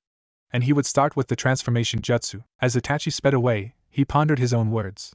Did he say them to encourage the boy, who at the age of 5 knew something most jonin would never realize? Yes. Did he believe them? Yes, he honestly did. A descendant of one of the greatest clans in history, and with a work ethic greater than the Hidden Leaf's entire genin force combined, he would change the world, just by taking part in its cycle. Deep in the seal, the fox continued to examine the seal. If it had been forged by the human male that summoned the Shinigami, he might have had a better chance of escaping. As it was, the framework and basic commands were of human design, but the overall structure, it was something the sage would have been hard-pressed to surpass. I'll have to rely on the human child to glimpse the outside, disgusting it thought, truly sickened at the thought of dealing with his most hated prey. He was still slightly impressed that the brat's resolve had lasted as long as it had, the will to carry on. Observing his chakra transfer to the child, he growled slightly. As the boy's reserves increased, so too did the rate at which his chakra was added to the human's. It was humiliating. He would be defeated, not by his brethren, not by a warrior, but by a boy, who didn't even know what he was doing. It was time to speak to his jailer. Naruto was extremely frustrated. He'd been trying now for nearly a week, and still he couldn't get the transformation jutsu. He was sure he had the hand signs down perfectly, channeling his chakra correctly, so what was he doing wrong? He frowned. His chakra had been acting rather sluggish lately. Something was interfering with his control, most likely that unknown second pool of crimson chakra. He didn't think it was affecting him that much. He sat down in his clearing to meditate, in order to access his chakra pool. The books he'd read had hinted at this, but the fact that he was able to do it almost instinctively both worried and excited him. To see the energy that was the basis of the ninja civilization, it was an experience to be sure. He still stuck to his schedule, chakra control, physical training, weapons, as meager as his supply was, and new techniques. His body flicker was as good as it was ever going to be without more advanced chakra control exercises. But he really needed to speak to Kakashi about the hand signs, and whether or not they were all entirely necessary. Although maybe Anko or Itachi could also help. Enough about that for now, just breathe and focus, he thought, clearing all other thoughts from his mind, and focusing solely on channeling his chakra. Immediately the warm feeling that accompanied it washed over him, but there was something off. Like there was another presence hiding behind it. Full of rage. Hatred. He shivered at the feeling. The emotions that were carried over from whatever it was were scary enough, but what really frightened him was that he had absolutely no idea where they were coming from. Inside him, yes, but what about him was so angry? Maybe that's why everyone hates me, the source of this hatred, he thought, as he slipped in his dream state. If only he knew how right he was. Kakashi had arrived back from yet another mission. Some minor nobleman had been causing problems for the Leaf, so his squad had been sent in to mop up. It was certainly easier than most ANBU missions. He'd already reported into headquarters to deliver his mission report, so now he was on his way home to enjoy some sleep, and maybe another chapter of his precious book. Reaching his apartment, he was surprised to find the prodigy of the Uchiha clan, Itachi, waiting by his door. They had a cordial relationship, but they were hardly drinking buddies. I don't think he even drinks at all, Kakashi thought. Even he had eventually found a few people to socialize with outside ANBU. Itachi, how can I help you? Kakashi asked. He already knew the answer though. Itachi kept his gaze on the older captain. He'd suspected Kakashi had told him about the Uzumaki boy in order to get his opinion. He sighed. Kakashi. I talked to the boy now, that got more of a reaction. By the look on Kakashi's face, all he'd expected Itachi to do was observe. The Uchiha almost allowed himself a smirk. Almost. He had a reputation to uphold after all. Kakashi's sole visible eyebrow rose momentarily, before it turned into one of his infamous eye smiles. Impressive, isn't he stated. There was no need to question that. The boy was almost 6 and already he had learnt a technique without much instruction. Itachi nodded. Indeed. If only my clansmen worked as hard as he did. I can already see my father beginning to sway Sasuke towards the standard Uchiha teachings, he said, with no small amount of distaste. Kakashi sighed knowingly. The Uchiha clan, the sole exceptions being Itachi, Shursui, Mikoto, and maybe a handful of others, relied almost completely on their Sharingan. Apparently they'd misinterpreted Madara's strength as stemming from his eyes. While the clan may have cast out the second candidate for Shodaime Hokage, they had revered the man for his strength. Kakashi knew how Itachi wanted his 3-year-old brother to grow up without this reliance, but with his A and B duties he wasn't at home enough to have a lasting effect on the boy. Inviting Itachi into his apartment, Kakashi set down his equipment. It was sparsely furnished, but it was comfortable enough for the small amount of time he spent in it. They talked about recent missions for a while, but there was one question weighing on Itachi's mind. Holding up his hand to interrupt his colleague, Itachi spoke. When are you going to tell him? Kakashi sighed. He knew what Itachi was referring to. The Nine Tails. With Naruto's new skills and his thirst for knowledge, it was only a matter of time before he figured out why the villagers hated him. And once he learned the transformation jutsu, it would only be a matter of time before he figured out why there was such a large divide between him and the rest of the village. Soon I'll have to. He really would. And better from him than a villager that got tired of waiting for the monster to die. Upon opening his eyes, Naruto was relieved to find himself in the chakra pool chamber. Looking at his own, he could immediately see that it had gotten considerably larger. Upon closer inspection, though, he frowned. The control exercises he'd been doing would have increased his reserves, but not this much. And rather than being calmer, the blue pool actually seemed more disturbed. Looking at the pipe that the other chakra was being filtered through, he saw that the output was at least double, and was flowing many times faster than before. Something was seriously wrong. Making the journey to the other pool, he wondered what the other chakra could possibly be. And if it really was linked to the hatred he received from the villagers. He sighed. Hopefully this time he could get some answers, without being interrupted. As he approached the foreign chakra pool, he felt a sense of anticipation. Whatever the outcome, he would have some answers. Something that might explain one of the many mysteries in his life. Looking over the rim of the pool, he gulped, but steeled his resolve. The hatred from before was ever present, almost suffocating him with its magnitude. But at the same time it was as it was reaching out, with a mind of its own. Tentatively, Naruto reached out a hand to the surface of the raging liquid. Before, he'd refrained from coming here, not wanting to experience those terrible emotions again. But now he needed to. Sinking his hand below the surface, he winced. The rage, the bloodlust, it was indescribable. Like being caught up in a tsunami, just riding the flow. And yet, he sensed, if he was fully submerged in the chakra, he shuddered. It would be as if he was the tsunami. An unstoppable force. Shaking himself, he tore himself away from the raw power of the chakra. He couldn't afford to lose himself like that, not now. Besides, if he did, who knows what he would end up doing. Who he might hurt. Without warning, a tendril of chakra burst from the surface, latching onto him. He panicked, struggling to free himself. No, no, no, no! Stop it! He screamed at it, desperately hoping that it would leave him alone. It was too strong for him. And he was dragged forward, inching towards the lip of the pool, and he was pulled below. Briefly, he felt the hatred, before it vanished. Opening his eyes, he was shocked to find himself in what appeared to be a sewer, lying in the ankle-deep still water. Standing up, he looked at the tunnel he'd appeared in. The water was dirty, and the concrete walls had cracks all over them, but more unusual than that were the pipes overhead.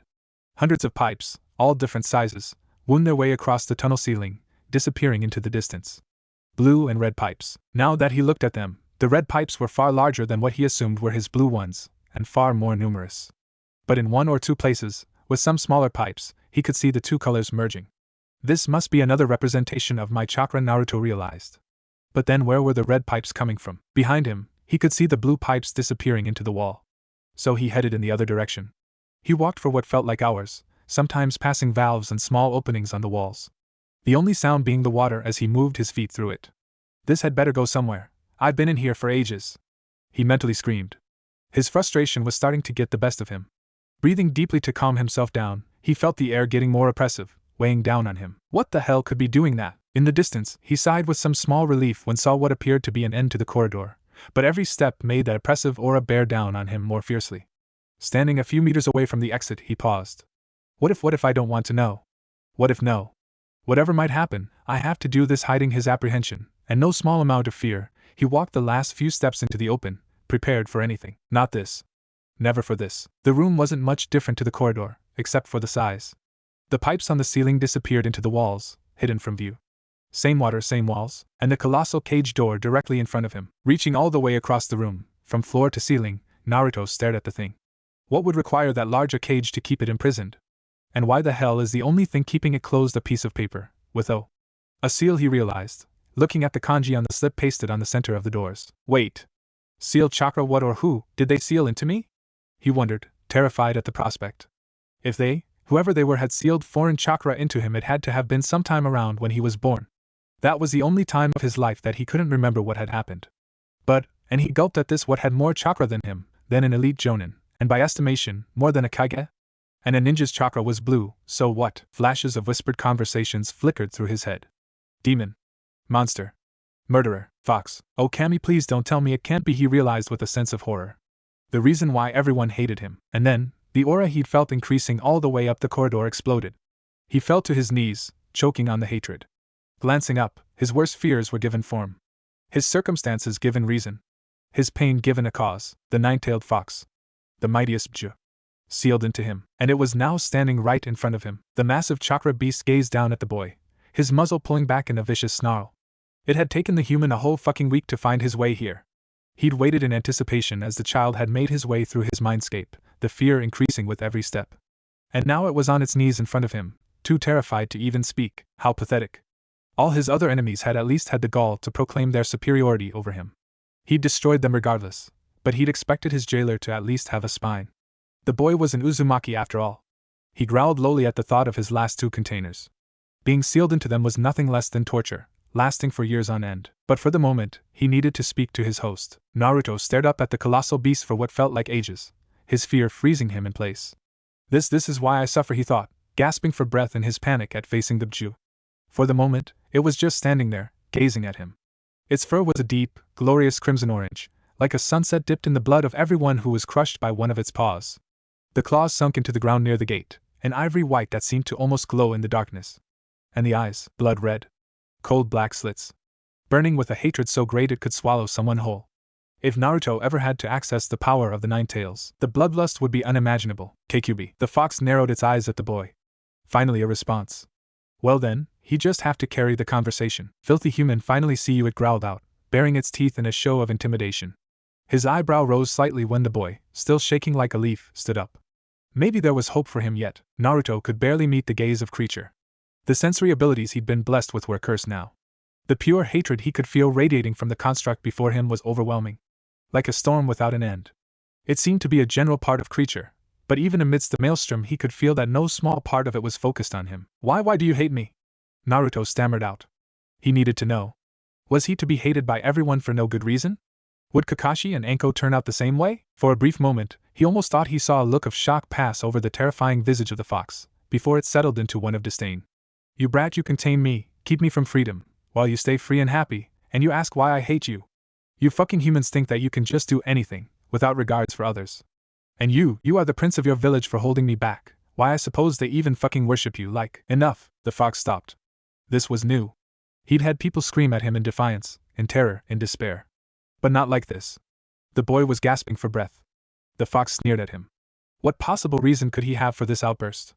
The humans would be treating him like a prince, so why? Naruto breathed deeply, trying to control his emotions. How dare the fox just assume that? After his treatment, you are the reason I have to sleep under a tree every night, why I had to eat out of the garbage, why I nearly died when two ninja tried to attack me, when the villagers tried to beat me, why I don't have parents, Naruto said, growing both sadder and incredibly angry with every word. You, he said, looking up at the fox, rage and hatred now appearing in his eyes. The same emotions that he sensed in the fox.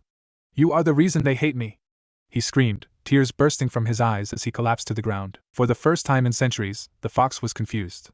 His previous hosts had been praised for their burden, the strength they used to keep him at bay. So why was this boy so hated? The attack, the fox mphed, drawing the attention of the sniveling boy. You humans so easy to kill. To think how many flesh bags I killed that night. 5 years ago, he stated, grinning maliciously at the boy. As much as he detested the boy, this was the only conversation he'd had in 5 years, and he was going to make the most of it. Slowly, Naruto's tears dried up. So they hate me for all the people that died. But I didn't kill them, you did. He croaked out. He couldn't find it in himself to scream anymore. The fox glared at him yet again, but he met its gaze. You disgusting creatures, you can't even see past the obvious. They hate you because they think you are me, because they can't fucking think for themselves, blinded by their loss. And they hate me because they can't control me, the giant fox stated angrily. He knew their hate, he reveled in it. But he couldn't stand this. The village thought that the boy was him. Stupidity and ignorance were as rampant as ever then. Naruto sniffed. He didn't choose this. Never this. He was the prison of the most powerful being in the elemental nations. As such, people saw fit to make his life a living hell. He chuckled sadly. As shocking as the information was, there wasn't exactly much he could do about it. He looked up at the ceiling, cracked and dripping water. How can I change this place? The fox was shocked out of thoughts at the sudden question. Turning to the boy, he asked, what do you mean? Human, he put in a growl for good measure. He still hated the boy, and all humans, but after knowing how the boy was treated he imagined that was what his eyes looked like. Nowhere near the same intensity, he had thousands of years more experience over the boy, but still. He hated the child a little less now. Naruto sighed and gestured round at the room. It was a mess by anyone's standards, and at the moment, he was too emotionally exhausted to deal with any resentment towards the fox. And since his situation was unlikely to change any time in the near future, he might as well try and act civil. The room, how can I fix it? The fox was surprised. He'd honestly thought he'd seen everything the world had to offer, to him at least, and then this kid comes along. This had been one fucked up conversation. His eyes narrowed. What was the kid thinking? Was he going to turn the place into another torture chamber? No, he was too young for that. Do your worst, boy, the fox thought. If it was, so what? He had survived far worse. It's your mind, do what you want, he said dismissively, settling down to watch the boy. Whatever happened, this would be interesting. Naruto stood stock still, closed his eyes, and concentrated. If this was his mind, he should be able to change what it looked like, right? Focusing on the walls, he imagined them repairing themselves, turning into a smooth surface. He frowned when he thought about the pipes. Given the colors of the pipes, he assumed that the water level was directly related to the control he had over his chakra. He'd have to work on that. Next, he focused on light. He thought about hanging lamps all around the room. As it was, he could barely see the gate, never mind the walls. And finally, he focused on the gate. The seal. His forehead furrowed as he concentrated. He imagined the stark metal bars turning into a massive wooden barricade, with gaps every few meters. Gasping, he opened his eyes. He hadn't imagined that trying this would be so taxing. He was already tired, and then he went and did this. The fox looked round. He honestly didn't know what to think. For a torture chamber, it was looking very cozy. The walls had been fixed, and that infernal dripping had stopped. What's more, the cold metal bars had been replaced with a softer, sturdy wood. The ominous lighting had even been replaced by several warm lamps. Why? Naruto looked up at the question. We're stuck like this. I didn't ask for this, and I'm guessing that you didn't either. So I'm hoping that this will help even things out a bit. No use fighting each other, right? He said matter-of-factly. He sighed. No matter how much I hate you right now, he daren't voice that thought though. The fox scowled. The boy was trying to suppress his hate. Not hide. Suppress. What an unusual human, the beast thought. As long as this offer was available though, he wouldn't turn it down. Rather begrudgingly, he HN'd his agreement with the boy, before flexing his chakra. He'd had enough time to think this over. And he had a lot to think about. Kid! Wake up. Naruto opened his eyes to the frowning face of one Anko Mitarashi. He was still in his clearing, but looking at the sky, he seemed to have been in his mind for several hours. Looking back at Anko's face, he could feel some concern. That was new. No one had done that before, except maybe Kakashi. He narrowed his eyes at her. Did she know? Was this an act? Hey Anko-san. Long time no see, he said carefully, unable to keep all of the suspicion out of his voice. Anko frowned. She'd come to find the kid, only to see him lying down in the clearing. She'd been trying to wake him up for an hour now. And the way he spoke. It was as if he no longer trusted her. Even now he was watching her out of the corner of his eye, as if trying to figure out if she was a threat. She sighed. Okay kid, what's up? Naruto looked away. If she didn't know, she might attack him. But she was old enough that she could. So why hadn't she told him? Anko-san, I need to ask you something. And I need you to answer me truthfully. Please, he whispered out, almost scared of the result. Sure brat, what is it? She said, frowning. What on earth could he so antsy about? Did you know? She raised an eyebrow. Know about what? He looked her dead in the eyes. The amount of fear she could see there was worrying, but at the same time she was shocked at his determination. Did you know about Kiba? Anko froze up when she heard his question. How in the blazing hell did he find out? Everyone in the village above the age of 17 had been told about the ceiling a few days after the attack, but she'd been at the meeting anyway. She knew of the law that was supposed to protect the brat, so who was stupid enough to risk death just to ruin the kid's life further? She glanced at Naruto. Despite her nonchalant attitude, she could see that boy knew that she was aware of his problem, and her heart really went out to him. He was 5 years old for Kami's sake, and now he had to deal with this. She looked down at the ground, choosing her words carefully. Yeah, I knew. Naruto looked up at her. He'd known the moment he'd asked the question that she'd known, but he really hadn't been expecting a truthful answer. And even more puzzlingly, he could sense not guilt, per se, but something extremely close. So he said, his mouth dry. "That's why everyone hates my guts, because they think I'm a demon?" he asked, looking at Anko for confirmation. She looked at him again, for sighing and nodding. Now he recognized her emotion, the one that felt similar to guilt. It was pity. He frowned. He didn't need this. But then another thought crossed his mind. How did everyone know? The ninja would, sure, they'd taken part in the defense of the village, but the civilians? He asked Anko as much. The Hokage announced it to the village, a few days after the attack. Apparently the Sandaime revealed your status in the hope that you would be seen as a hero, but I guess that didn't work. Then he put a law in place stating that anyone who spoke about it would be executed. Didn't really stop them from fucking your life up, huh, brat, Anko explained. Even now she wondered what the Hokage had been thinking when he made the announcement. Naruto stared at her in disbelief. What? The fuck? All his suffering, all the hatred directed solely at him, could have been avoided. And because of one old man he gritted his teeth, tears threatening to spill from his eyes. How could he? How could the professor, who according to his books was one of the wisest leaders in the Leaf Village, be so stupid? Of all the people in the village, he should know best what people did to things they hated, and more to the point, that people who were grieving were not thinking straight. He was broken from his depression by a hand on his shoulder. Looking up, he saw Anko looking closely at him, concern visible in her chocolate eyes. He sniffed back his remaining tears. "Why are you still here? Why don't you hate me?" he said in a small voice. She looked into his eyes and placed both hands on his shoulders. "Because, Naruto," she said, seeing his face lift up to look at hers when she spoke. "You aren't a demon, you are just a kid whose life got fucked over." "Just like me," she said, a wry smile plastered over her face. She would be damned if she was going to too sappy.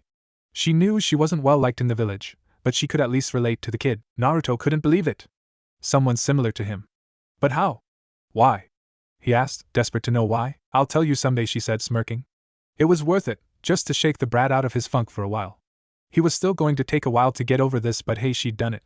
Why shouldn't he be able to? Kakashi was walking through the streets, reading his usual novel.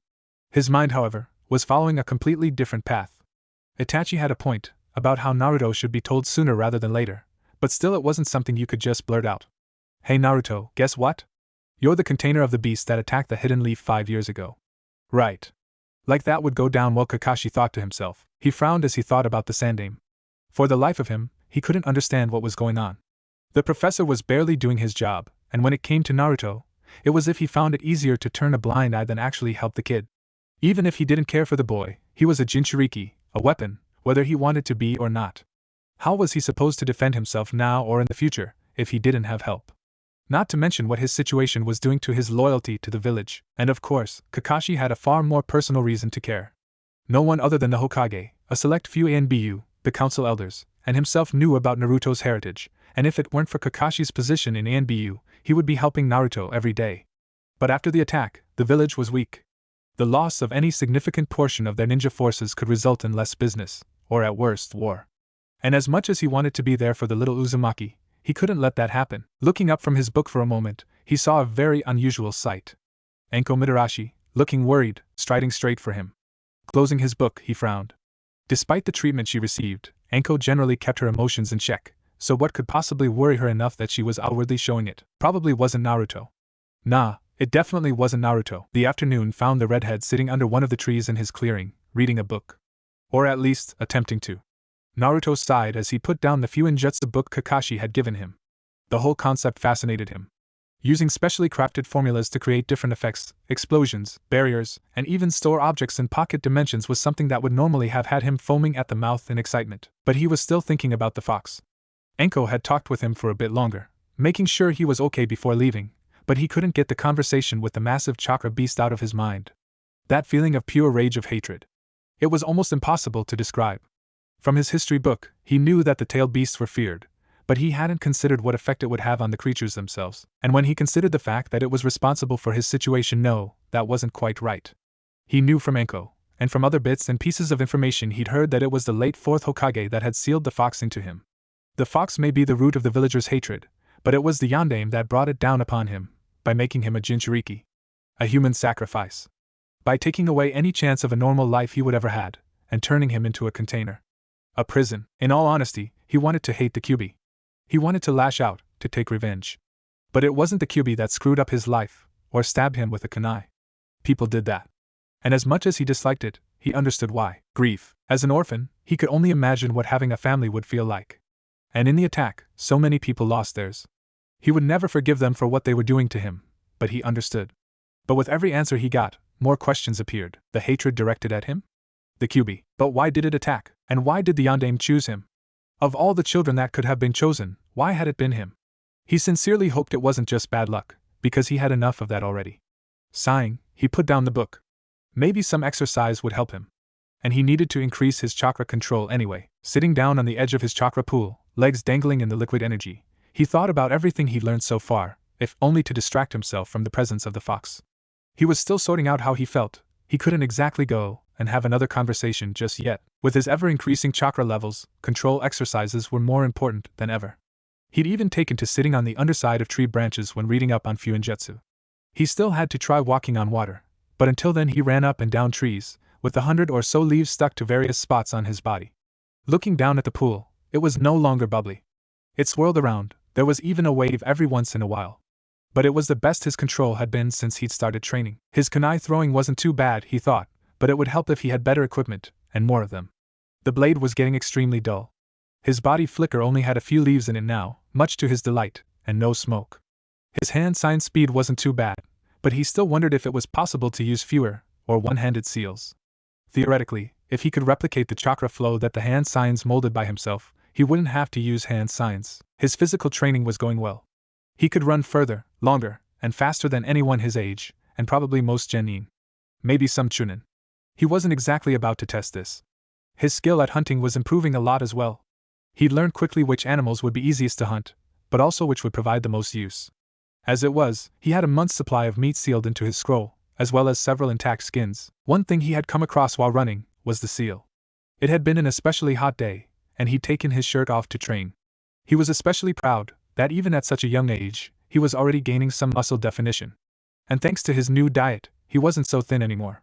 But when he channeled chakra to his legs, he'd seen it appear on his stomach. A spiral, with 8 other markings situated around it. Fuinjutsu. The art of sealing. According to his book, the uses for Fuinjutsu were many and varied. He was particularly interested in the bit where it said he would eventually be able to seal jutsu. Imagine the traps he could make if he could seal a fireball into a seemingly nondescript paper tag. That might be a bit too flashy for his purposes, but it was an intriguing idea nonetheless. He sighed to himself, as he pulled his legs out of the water. If he wanted to practice Fuinjutsu, he would need to get paper and ink. He had no money, so he would have to steal any materials he wanted to use. And he couldn't be seen, not as himself at least, so he had to learn the transformation technique. I wonder what other information the library has, he thought to himself, thinking about Itachi's advice. Information had allowed him to progress further than he ever would have before. So why not go out and find more information? Kakashi finally got back to his apartment. What a fucked up day. Just when he began making plans to tell Naruto about the 9 tails, he found out for himself. Why now? It could have happened any time in the future, when the kid was older, but no, it was now. And with a serious mission to prepare for, he didn't even have time to go and check on the boy. Anko had told him that he seemed fine, but still, thank Kami it was Anko and not a villager that found him first. The damage they could have done to the kid. As he was packing, he resolved to find Naruto the moment he got back. Maybe give him another scroll. After all, with the amount of chakra the boy had, if he didn't learn to control it now, he would be severely hampered when he became a ninja. Still, Itachi would check up on him, as would Anko. That would have to do for now. He chuckled when he thought of Itachi. His little brother Sasuke had been born 3 years ago, and now that he knew how to walk, he was already trying to follow the young ANBU captain anywhere. So long as that kid didn't fall to the usual Uchiha arrogance, he could become quite an exceptional ninja. But for now he had a mission. And the sooner he finished that, the sooner he could talk to Naruto. For what was possibly the first time in its long life since it was created, the 9-tailed fox was confused. After days of waiting, its host had finally found his way into the seal, only to blow up at him. He'd sensed fear, and some hatred from the boy, but empathy? Even if it was only the 3rd time he'd been sealed, he certainly wasn't expecting that from a human, his host no less. He could see the logic behind the kid's decision though. He was stuck in here for the foreseeable future, so a bit of cooperation with someone who didn't seem to hate him that much was maybe not such a bad idea. He hadn't told the kid about the seal yet. Specifically how, if the boy died, or he was close to escaping, it would kill him, by funneling his chakra through the seal filter and into the boy. He grinned at the thought. The pain it would cause the human would be delicious, even if it killed him. But for now, he would hold off antagonizing the child. The new cage was a vast improvement on the old one, even though few changes had been made, and he could always bargain for more. Who knew when the human might need his chakra? He settled down on his paws, grinning ominously, ivory teeth gleaming in the light of the cage. He could wait. This was becoming very interesting after all. A week later, Naruto sat on the roof of a building across from the library. He'd finally succeeded in performing the transformation, and had managed to successfully copy several genin's appearances by sneaking onto various training grounds. Surprisingly, most genin only trained during their team sessions. How was that enough to make them stronger? Moving through the hand signs, he focused on the image of the person he was transforming into. He channeled chakra into the technique, far more than was required. When he'd first started out practicing the technique, he'd found a threshold of sorts. Pushing past it, his transformations would become solid, and in any shape or size he chose. The normal transformation was restricted in these aspects, as anything not similar in size and shape would cause the technique to dispel if touched. Get stabbed by a kunai or any other sharp object, and it would dispel anyway. In a small puff of smoke, he was done. In his place stood a nondescript, dark-haired genin, in sensible shinobi clothes, forehead protector strapped proudly to his head. And with his levels of control, the technique would last for several hours. He flickered down to the street. It was still early morning, so there were only a few people about. Walking forward, he frowned at the fact that the few people about were not treating him like a disease, and like an actual human being. Not that they could see through the transformation. Walking through the door, he saw the lady on duty look up from the magazine she was reading, smile at him, before going right back to her literature. Apparently Shinobi had free access. That would be useful. Heading towards the history section, he thought about what he was looking for. More information on chakra and ninja techniques certainly. If what he'd heard from the older kids at the orphanage was correct, then there were 3 techniques required to pass the ninja academy. It would definitely save him time if he could get them down now. Also, more advanced materials on Fuinjutsu, and most importantly, the tailed beasts. He still hadn't spoken to the fox again. He didn't know anyone who died, obviously, and after how he'd been treated, he was at least willing to give the fox a chance. That being said, the massive being was obviously extremely prideful. Giving the fox something in return for information was probably the only way they would get along in their situation. Grabbing some books off the shelf, he moved off to the next section of the library. There didn't seem to be any high-level techniques available, but he was very happy to see a full shelf on Fuinjutsu. Although judging by the layer of dust, it seemed no one had been near the texts in years. Well, if no one is going to use them, might as well free up some space, he thought to himself. He could use the books, and Village wouldn't otherwise allow him to read them. Quickly sealing them into his scroll, which he'd had the foresight to bring with him, he carefully rearranged books from the shelves below to fill up the shelf. If anyone actually walked past the dusty corner of the library, they wouldn't be any the wiser to what he'd done. Finding a table near an emergency exit, just in case he needed to run away from an angry horde of bookworms, he started reading. He had books on the Hokages, to the other nations, to chakra theory, and several other subjects. Even a book on anatomy and medicine. That would help if he ever needed to heal himself. He quickly set to work. The more he knew, the better he could train. And possibly negotiate with his prisoner. A warden without a key. How absurd. For one of the few times in his life, Itachi Uchiha was surprised. He just watched a 5-year-old perform the body flicker and transformation techniques in quick succession, and who had proceeded to walk into the library like he owned it. Not even he had thought of this, but then again, he'd had access to his clan's archives. With how easily the boy gained access to the building, Itachi had to wonder if any other buildings were in danger of being infiltrated. Certainly not by any pre-genin, none of them had Kage-level chakra reserves. But if any other important facilities were run similarly, then there was a serious loophole in Leaf security. Shaking his head, he leapt off, heading to ANBU headquarters. He still had work to do, but he would definitely look forward to seeing what the young Uzumaki would be capable of in the coming years. If he carried on training like this, he would be a Chunin in no time, and the rank of Jonin wouldn't be far behind. Show me Naruto, show me what you can do. A year passed, and the young redhead was now standing on a roof across from a store that had refused him entrance. To him, it felt like years since he'd first taken those books from the library. And he hadn't regretted it. He'd instantly fallen in love with the art. Granted, finding supplies was an annoyance he'd rather not have to deal with, but he made do. He'd blown up the first few storage seals he'd made, leaving him with less hair and more wisdom, but he learned from his mistakes. He'd even managed to make his own scroll, in which Kakashi's now resided. He'd used the same basic structure, just an extra matrix here, a few function generators there, and some variable switch lines to neaten things up. He was still improving on it, but he was proud nonetheless. It would keep his things clean, his food fresh, and his materials dry. Next up was explosive seals, and possibly barrier seals, but at the moment, he had more pressing concerns. As self-sufficient as he'd become, there were still things he couldn't yet take from the forest. Food and shelter certainly, but clothing had fast become an issue. And hygiene. His hair had grown to his shoulder blades, and the dirt on his skin had reached places it shouldn't, when he finally decided to go acquire hygiene products from stores in the village. He still had no money, so this left him with two options. 1. Steal the money, transform, and then buy what he needed, or 2. Steal the items from the shop. Most shops were too busy, or too secure for him to even consider taking from, but he'd gotten fairly good at pickpocketing. As it was, he had several hundred rios stored safely away, and any time he needed more, he'd take a walk through the market district. Amazing how many people kept such large denominations of money in their pockets. He was distracted from his surveillance by a now familiar weasel mask staring at him across the roof. Letting the store go, for now, he waved the Uchiha over. "Hey Itachi-san, how are things?" he said with a large smile. They weren't quite friends, but Itachi was always willing to answer his questions and give him advice. In return, the Uchiha talked to him about anything really. Missions with the sensitive details edited out for security he'd taken part in, ANBU assignments, his home life, and his little brother. With how serious it all seemed, and how much Itachi opened up, Naruto sometimes wondered if, instead of a ninja, he could be a psychologist. Not in this village obviously, nor to anyone who knew what he was. "Hello, Naruto," came the stoic response. Even to him the ANBU captain smiled very little, but the small pull at the edges of his mouth told Naruto that he was happy to see him. He had no doubt that Itachi knew what he was about to do. He had a scroll with a distraction that Anko would approve of in his hand. And Kami knows how many times Itachi had seen him at work. But so long as Itachi let him be, he wouldn't ask why. Naruto just grinned back at him. "How's your new baby brother?" he asked. He knew quite a bit about the new greatest Uchiha, both from Itachi and village gossip. Although he suspected the villagers were exaggerating somewhat. After all, what 4-year-old could breathe fire and kill his enemies by looking at them? Itachi, however, looked conflicted. He sighed before answering. "Sasuke is good, I suppose? He hasn't been too much trouble lately. He still tries to spend every waking moment either with me, or trying to get training from either myself or father," he said with a small smile. It quickly faded. "He's still hoping for father to acknowledge him. There's a lot of pressure on both of us." As the clan head's children, Naruto nodded grimly.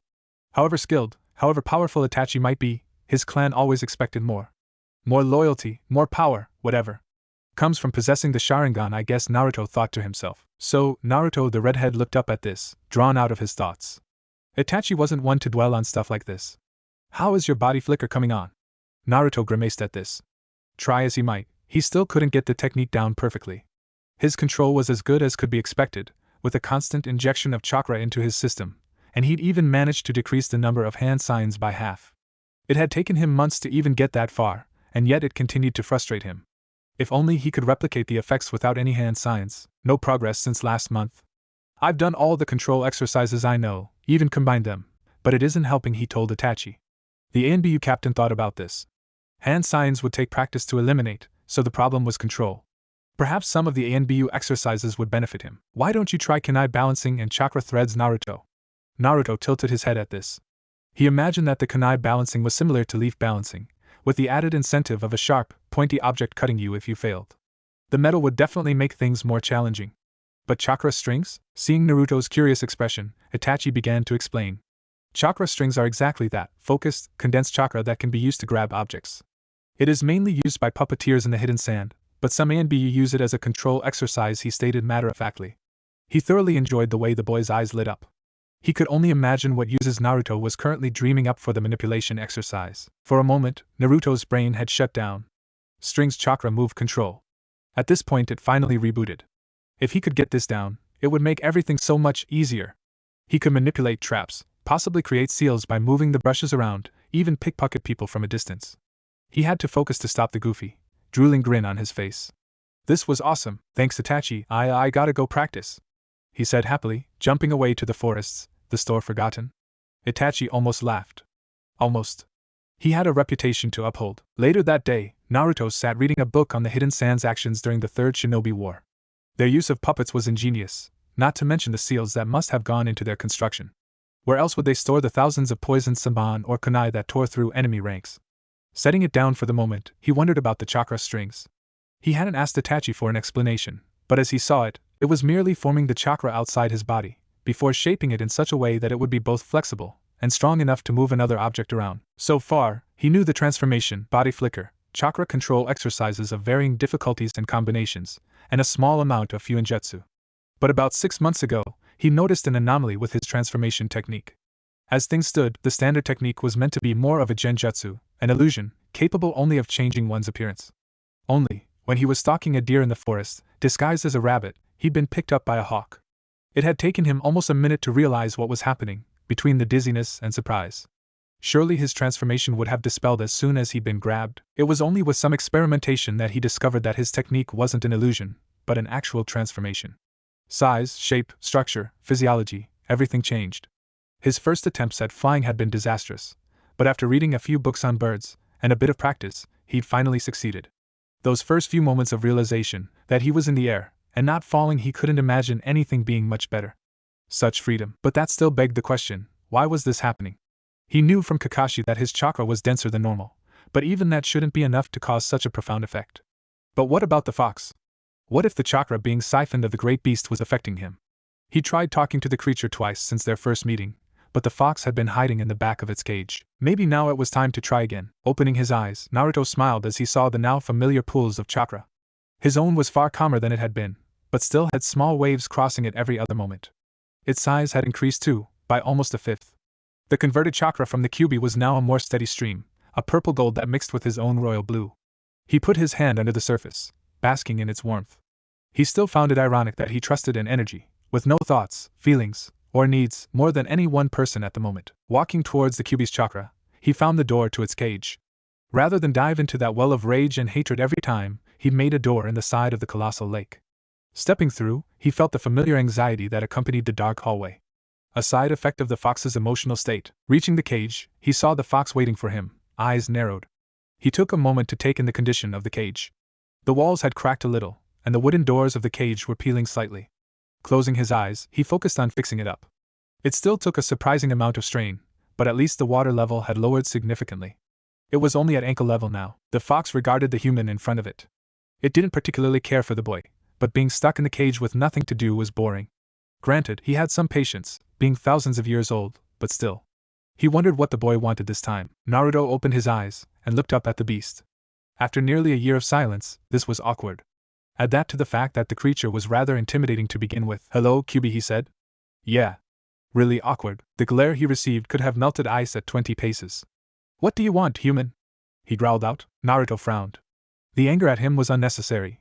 It wasn't like he asked to be put in this situation. "I just wanted to ask you a few questions, if you'll allow it," he said cautiously. He had no doubt that if he was anything less than polite, he'd be cold-shouldered. Not a complete disaster, but he'd rather not deal with a pissed-off tenant. Kyuubi frowned, mirroring his host. "Questions? About what? And more importantly, what could he get in return?" "I will answer some of your questions if you answer some of mine," he stated, watching the brat's reaction. He wasn't surprised to see that the boy agreed. It was a decent exchange anyway. "All right, ask yours first," Naruto said. If he cooperated now, the more likely the fox would answer him later. The fox nodded. "What is the state of the village?" it asked. Naruto was taken aback at first, but rationalized it as the fox wanting to know how much damage he'd actually done. "It has recovered for the most part. I don't know how many people you killed, but the ninja population at least is back on its feet," he said. "The civilians all still hate me though. They think that I am you," he said sadly, snorting at the thought. They thought he was a massive chakra beast, a demon, and yet they felt safe enough to antagonize him. What a joke. He looked up as the fox snorted. "Was that amusement? Please, human, you? Abju? As if you could become like me? Like us?" it stated. There was no way any human, not even this one, could ever hope to rival a tailed beast. There had only been 3 to have ever come close, one of whom he respected more than anyone else, even his kin. Not that anyone would ever know or care. Naruto nodded distractedly. Why was it that people were so intelligent, and yet, when he was involved, everything went to hell? "All right, next question," he said to the Bju. Kyuubi nodded. What to ask, ah? If you are such a pariah amongst your own kind, how are you surviving?" It was a reasonable question. Given what would happen to him if the boy died, Naruto answered slowly. "I hunt for food mostly. After I was kicked out of the orphanage, I had to look through garbage to find food. After Kakashi and Anko found me, I started living in the forest. Kakashi got me a book on hunting, but everything else I tend to steal from the village. I'm still surprised I haven't been found out yet," he finished. He looked up at the Kyuubi as he did so. But why are asking? He didn't dare say worry, or care, since the creature evidently didn't.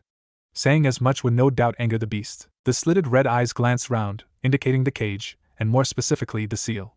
"This seal is the strongest I've seen in a long time. I can't break out, unless you open it. No use lying about that, he really couldn't escape. But it might help his situation if he was honest here. That being said, aside from channeling my chakra into you, after converting it, it has one other function. If you die, I die. No reforming, no more life for either of us. We'll both end up in the death god's stomach, he said grimly. Naruto was somewhat disturbed by this. At least that answered where he'd go when he died. But what would have to happen to him that he'd release the Kyuubi? Not that he would, but if he shook his head. He still needed information. Can I ask my questions now? The fox nodded in response. Naruto cleared his throat. Okay, my transformation technique is solid, instead of a simple illusion. As far as I can tell, I'm performing the technique correctly, and while I'm not complaining about the results, I'd like to know whether it's because of your chakra? The Jew raised an eyebrow. A solid transformation. Shape-shifting. This was new. Then again, this was the first seal that actually siphon-tailed beast chakra into the host. It might have something to do with it, partly, but it seems your chakra is dense enough to produce the effect. Having mine added to yours just makes it easier, it said.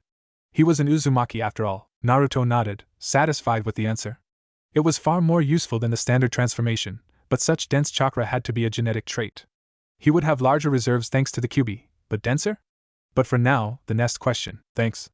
Now do you have a name? Drip, drip. The massive chakra beast was stunned. Not once had any human ever thought to ask Abju that question, but to hear that question from a child thousands of years, millions of kills, and a child was the first to ask? Why would you ask that, boy? He growled out, eyes narrowed. Naruto looked up at the visage of the fox. The familiar rage was there, but for a brief moment, he'd felt surprise. Well, he began. You are obviously intelligent. If someone else hasn't given you a name by now, I'm sure you've found one for yourself, he explained. Kyuubi was astonished. Thousands of years, and a human figured it out only now. Yes, human, I have a name, but the boy looked confused at this. It will be some time before you can ever gain my respect enough for me to tell you what it is, he stated warningly. He didn't like humanity, and certainly not the boy. But maybe, just maybe, the human child could aspire to be something like the sage. Something he didn't have to hate. Naruto nodded. Given what the Bju must have experienced in their lifetimes, he really couldn't argue with the Kyuubi's logic. He was about to ask more questions, but the look on the fox's face made it perfectly clear that he wasn't welcome anymore. He stood up to leave. Thanks for answering my questions, Kyuubi. By the way, he said as he turned to leave, my name is Naruto. The fox watched the retreating form of the human child. He could work with this. Naruto opened his eyes to an afternoon sky. Every time he accessed the seal, less time passed outside the seal. This last attempt had taken about 2 hours. Getting to his feet, he wondered what he should do for the rest of the day. The earlier attempt at thievery had been more out of compulsion than necessity, and his current jutsu were more or less up to par. He wanted to start working on the chakra strings, but in all fairness, he felt it would be better to work on the next section of Fuinjutsu. Explosive seals would definitely help as distractions or as traps. Opening the relevant book, as well as his journal, he began going through the theory. Every time he studied the sealing arts, he made notes, and wrote down designs in his journal. His understanding of the art. For example, which matrix meant what in a storage seal, and storage seals for certain items, objects, or substances. Looking at the section on exploding seals, he could see that it was, in simple terms, an explosive release of energy. Or something placed in storage that propelled said something outwards. The amount of chakra determined time until detonation, and or charge, and variations of the seal allowed for seals that just exploded, or spewed out weapons, acid, or any other manner of deadly thing. Oh, this was going to be so much fun. Hey brat, Naruto looked around blearily. He'd woken up about half an hour ago, and had just finished breakfast. Well, half woken up. And now Anko had arrived. Doing his best to shake himself awake, he stood to greet her. He still wasn't quite used to her positively sadistic smile, but he enjoyed her company, when she wasn't out on a mission. Hey Anko, what's going on? He said warmly. He'd been with her in the village a few times, often to get some dango, or just to hang out. And much to his surprise, she was treated similarly to him. Nowhere near as badly, but still. She at least had the advantage of age and intimidation. If he tried that, he'd either be laughed at, or, if the person in question really hated him, find several pointy things thrown in his general direction. Followed by a small crowd of angry people who chased him. Pity they weren't fast enough. She just grinned at the boy. Despite his young age, not that she was that old mind you, he was nice enough to hang out with. And surprisingly, he didn't mind her more, Bloody sighed. She'd occasionally gone ballistic on a civilian or two who'd insulted her or the brat, and he'd barely batted an eyelid.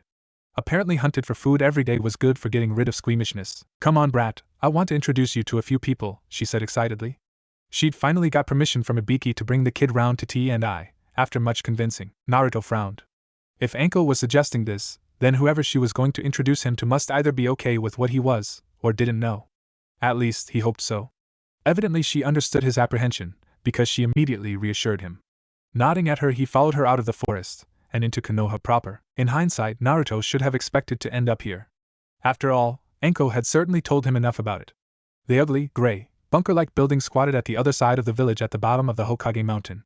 The buildings were so thick here that he could barely see the forest.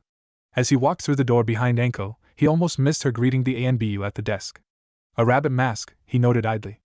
The inside was much the same as the outside, but when they eventually went underground to the interrogation rooms, he started seeing small differences. A puddle of water, he hoped, scuff marks on the walls and floors, even the occasional blood spatter. Anko eventually opened a door and motioned him inside. It took him a moment to adjust to the lack of light in the room. However, the view through the two-way mirror really captured his attention. A shinobi was tied up in a chair, facing away from the door. His binds looked to be incredibly tight. There was a steel table in front of him, bolted to the ground, a folding chair on the other side. The room was filthy, in a word. Naruto honestly doubted whether it had ever been cleaned. Blood stains, other stains, dripping pipes, and other questionable assorted debris littered the room. Not that the man being interrogated seemed to care anymore. From the headband on his forehead, Naruto figured he was from Hidden Cloud. And not a missing knee neither. From his age, he must be a jonin as well. He was obviously exhausted. There wasn't a mark on him, but he was obviously at his wit's end. His eyes were wide and bloodshot, his knuckles were white, his shirt was drenched in sweat, and his face was gaunt, like he'd just seen his worst nightmare. And then someone stepped out of the shadows by the door. The man was fairly tall, with the tan skin common to Fire Country residents. Well, Leaf Village residents anyway. He wore a standard shinobi outfit, with a bandana covering his hair, and a long, black-as-night trench coat over his shoulders, identical to Anko's in every way, save color. Naruto almost jumped at his sudden appearance, but months of hunting had taught him not to make any sudden moves in such situations. There was always a bigger predator out there. Suddenly, the man began to speak. So, Haro Takamaru, you, a Jonin shinobi of Cloud, admit to the attempted kidnapping of the heiress of the Hyuga clan, on the orders of the Yondaime Reikage? Naruto was shocked. A village attempting to steal a bloodline wasn't uncommon, but to go after a Hyuga? The man was either suicidal or, as soon as the man replied in the affirmative, Naruto felt warning bells going off in his head. He's lying, he whispered softly to himself. Though not so softly that Anko didn't hear him. What are you talking about, brat? She asked, looking at him sideways. He shook his head. When that guy Haro said that Ibiki-san was correct, he was lying, but he scrunched up his face in concentration. Only about the last bit, about who ordered him to do it. Anko stared at him. She knew about his emotion-sensing ability, and how accurate it could be. So what truth was the guy hiding? She picked up the microphone to Ibiki's earpiece. Ibiki, it's me. We need to talk. Naruto looked at her gratefully, glad that she trusted him. Despite his age, he knew how serious this was. If any part of this went sideways, it would have bad consequences for the Leaf. That meant that Kakashi, Anko, and Itachi would most likely be put in situations where they might die. He really didn't want that to happen. The door to the observation room opened, and Naruto barely held back a gulp. This guy was nowhere near as intimidating as the Kyuubi, but up close, he was still scary. Ibiki gave Naruto a glance, before turning to Anko. Who knew who Naruto was, what he was, and like most of the senior ninja forces at the time of the attack, he didn't blame Naruto for his prisoner's actions. But he still needed to know what was so important that Anko interrupted him. What is it, Anko? Anko looked at the Naruto. She and Ibiki had planned this for a while, ever since Naruto told her about his emotion-sensing ability. She figured, if he could help them interrogate prisoners, or at least tell them whether or not they were lying, they could compensate him. Unofficially, of course. The council would have a fit if they knew a child was working in T&I. The brat here, she paused, taking a moment to enjoy Naruto's annoyed expression. He still hated it when she called him that, and she still loved doing it. He says that the guy in there is lying about who ordered the kidnapping, she finished with a flourish, indicating the prisoner. Ibiki looked back at his patient. He'd gotten the information out of the man a little too easily, but he hadn't been sure until now what exactly he'd been lied to about. Time to get stuck in. Again, he nodded at Naruto and Anko. Thanks, kid. Naruto beamed at that. Why don't you and Anko wait upstairs? I'll get back to you as soon as I'm done with him, he said, pointing over his shoulder at Haro. Anko led him out the room and back up the stairs. Looking over his shoulder, Naruto saw Ibiki returning to interrogation room. He almost felt sorry for Haro. Almost. What kidnapper goes after the heiress of a clan that can see through walls? Idiot. Naruto eagerly counted the Rio Ibiki had just given him. 600,700,1000. Whoa, he thought. This was almost as much as he could steal in a day. So, how about it, kid? He looked up at Ibiki. If this was what he was paid for 5 minutes' work. Sure, I'll work for you, he said happily. The matching grins on Ibiki and Anko, if anyone had been around to see them, would have sent them screaming to their mothers. Standing on a rooftop across from the TNI building, Naruto counted the money from the latest job Ibiki had given him. 800-1000-1200 real. Not bad. At least now I can buy a few new weapons, he thought to himself. The scarred man had called on him some 10 or so times since the Cloud Jonin 6 months ago, and he'd received quite an impressive payout. Well, for a kid anyway. He was pretty sure that Ibiki and Anko were both paid a hell of a lot more. Speaking of that first job, the Jonin he'd seen was an ambassador from Cloud, supposedly to iron out a peace treaty. That was the official story. Unofficially, the man was supposed to kidnap the heiress of the Hyuga clan, granting the Hyuga bloodline, the Byakugan, to the hidden village. Apparently, he'd been chased by several Hyuga, including the girl's father and uncle, before Anbu had turned up to capture him. Alive, thankfully. Anko claimed that if the man had been killed, the hidden Cloud might have gained the Byakugan anyway by way of reparations. But more surprisingly, was the fact that rather than the kidnapping attempt being ordered by the Yondaime Raikage, it had been elements of the shinobi and civilian councils in Cloud that had given the order. As such, the Raikage had been forced to execute those responsible, and had paid a large sum of ryo to the Hyuga, as well as turn over several high-class missions to the Leaf. When Ibiki finally paid Naruto, the young redhead had nearly fainted at the amount of money. Granted, it wasn't that much, but it was the most he'd seen at any one time, some 15,000 ryo. And it was his. Speaking of his sensory abilities, he'd managed to refine them somewhat, practicing on Ibiki Vichem, subjects, appearing randomly in front of hostile villagers, both as himself, and under a transformation. He could sense ninja more clearly though.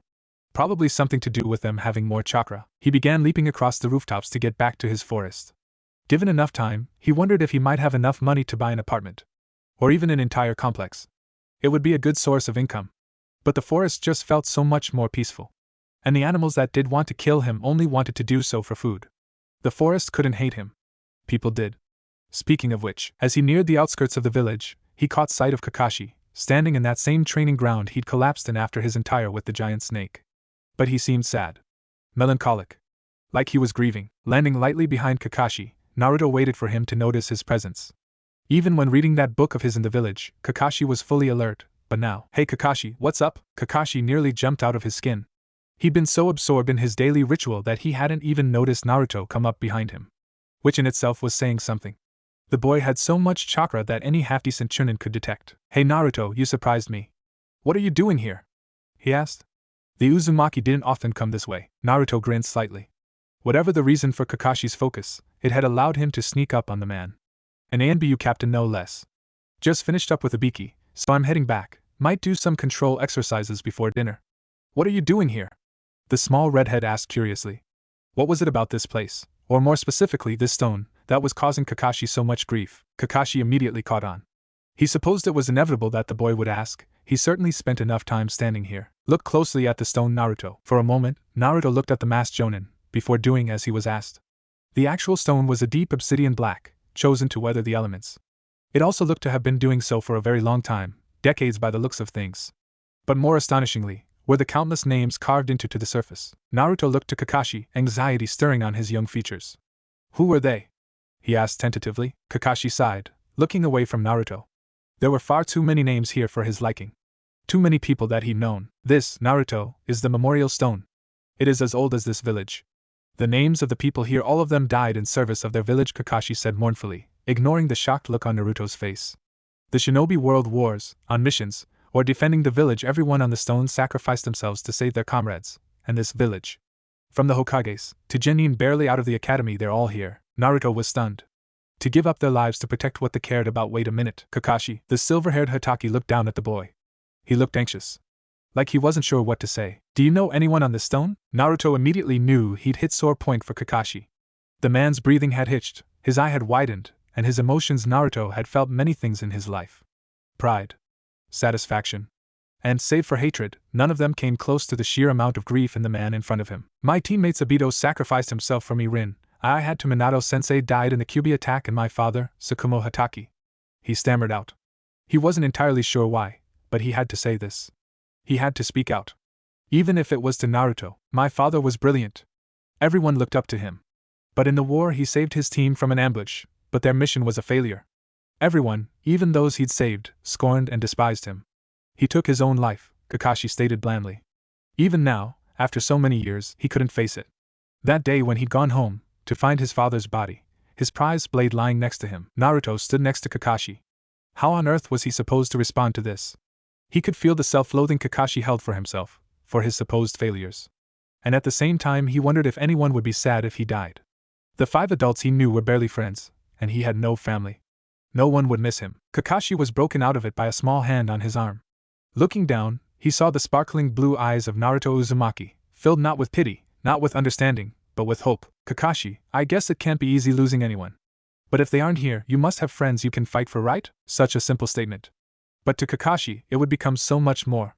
For the first time in 7 years, he actually had a way to pull himself out of his misery.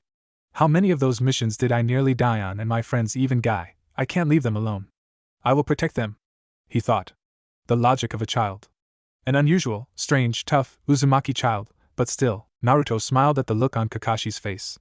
He hadn't been expecting his words to have that much of an effect, but the man's attitude had taken a complete turnaround. Grief had become determination. But even so, he couldn't let Kakashi dwell on the matter. Hey Kakashi, while you're busy doing your deep thinking, do you think you could help me with my training for a bit? He asked tentatively, hiding his excitement. With as much time as he spent on his own, he just wanted to spend a bit of his day with a friend. And this was getting very emotional. He'd been a source of hatred for so long, that Kakashi's happiness felt strange. He just needed the training as a distraction. Kakashi laughed lightly, and nodded to the boy. He smiled through his mask as he followed the boy into the forest. His friends had been trying to help him with this for years. And his problem was solved by someone less than half his age. He owed Naruto. And not just for this. Why did I let him talk me into this, thought Naruto. After they'd arrived at a river, Kakashi had asked what control exercises he knew. He'd been quite surprised that Naruto could perform the chakra string technique, 1 string per finger currently. But Naruto was wondering whether he should have left out some information. The reason for his irritation: he was standing on water, covered in twigs and other bits of wood, using his maximum number of chakra strings, with leaves stuck all over those. All while Kakashi threw kunai at him. Already he had several scratches, and his legs were wet from the few times his control had slipped enough for him to start sinking. And he'd been doing this for an hour. And Kakashi was still wearing that infernal eye smile of his. Alright Naruto, that's enough. The redhead immediately dispelled his strings, and dropped all the wood, before jumping to the shore. Kakashi raised an eyebrow. The boy was only slightly out of breath. Nevertheless, his control was impressive. He himself doubted he could do all that while dodging on water. While I can see how that is a good exercise, Kakashi, Naruto growled out, did you have to be so damn smug about it? Kakashi laughed at this. Of course he did.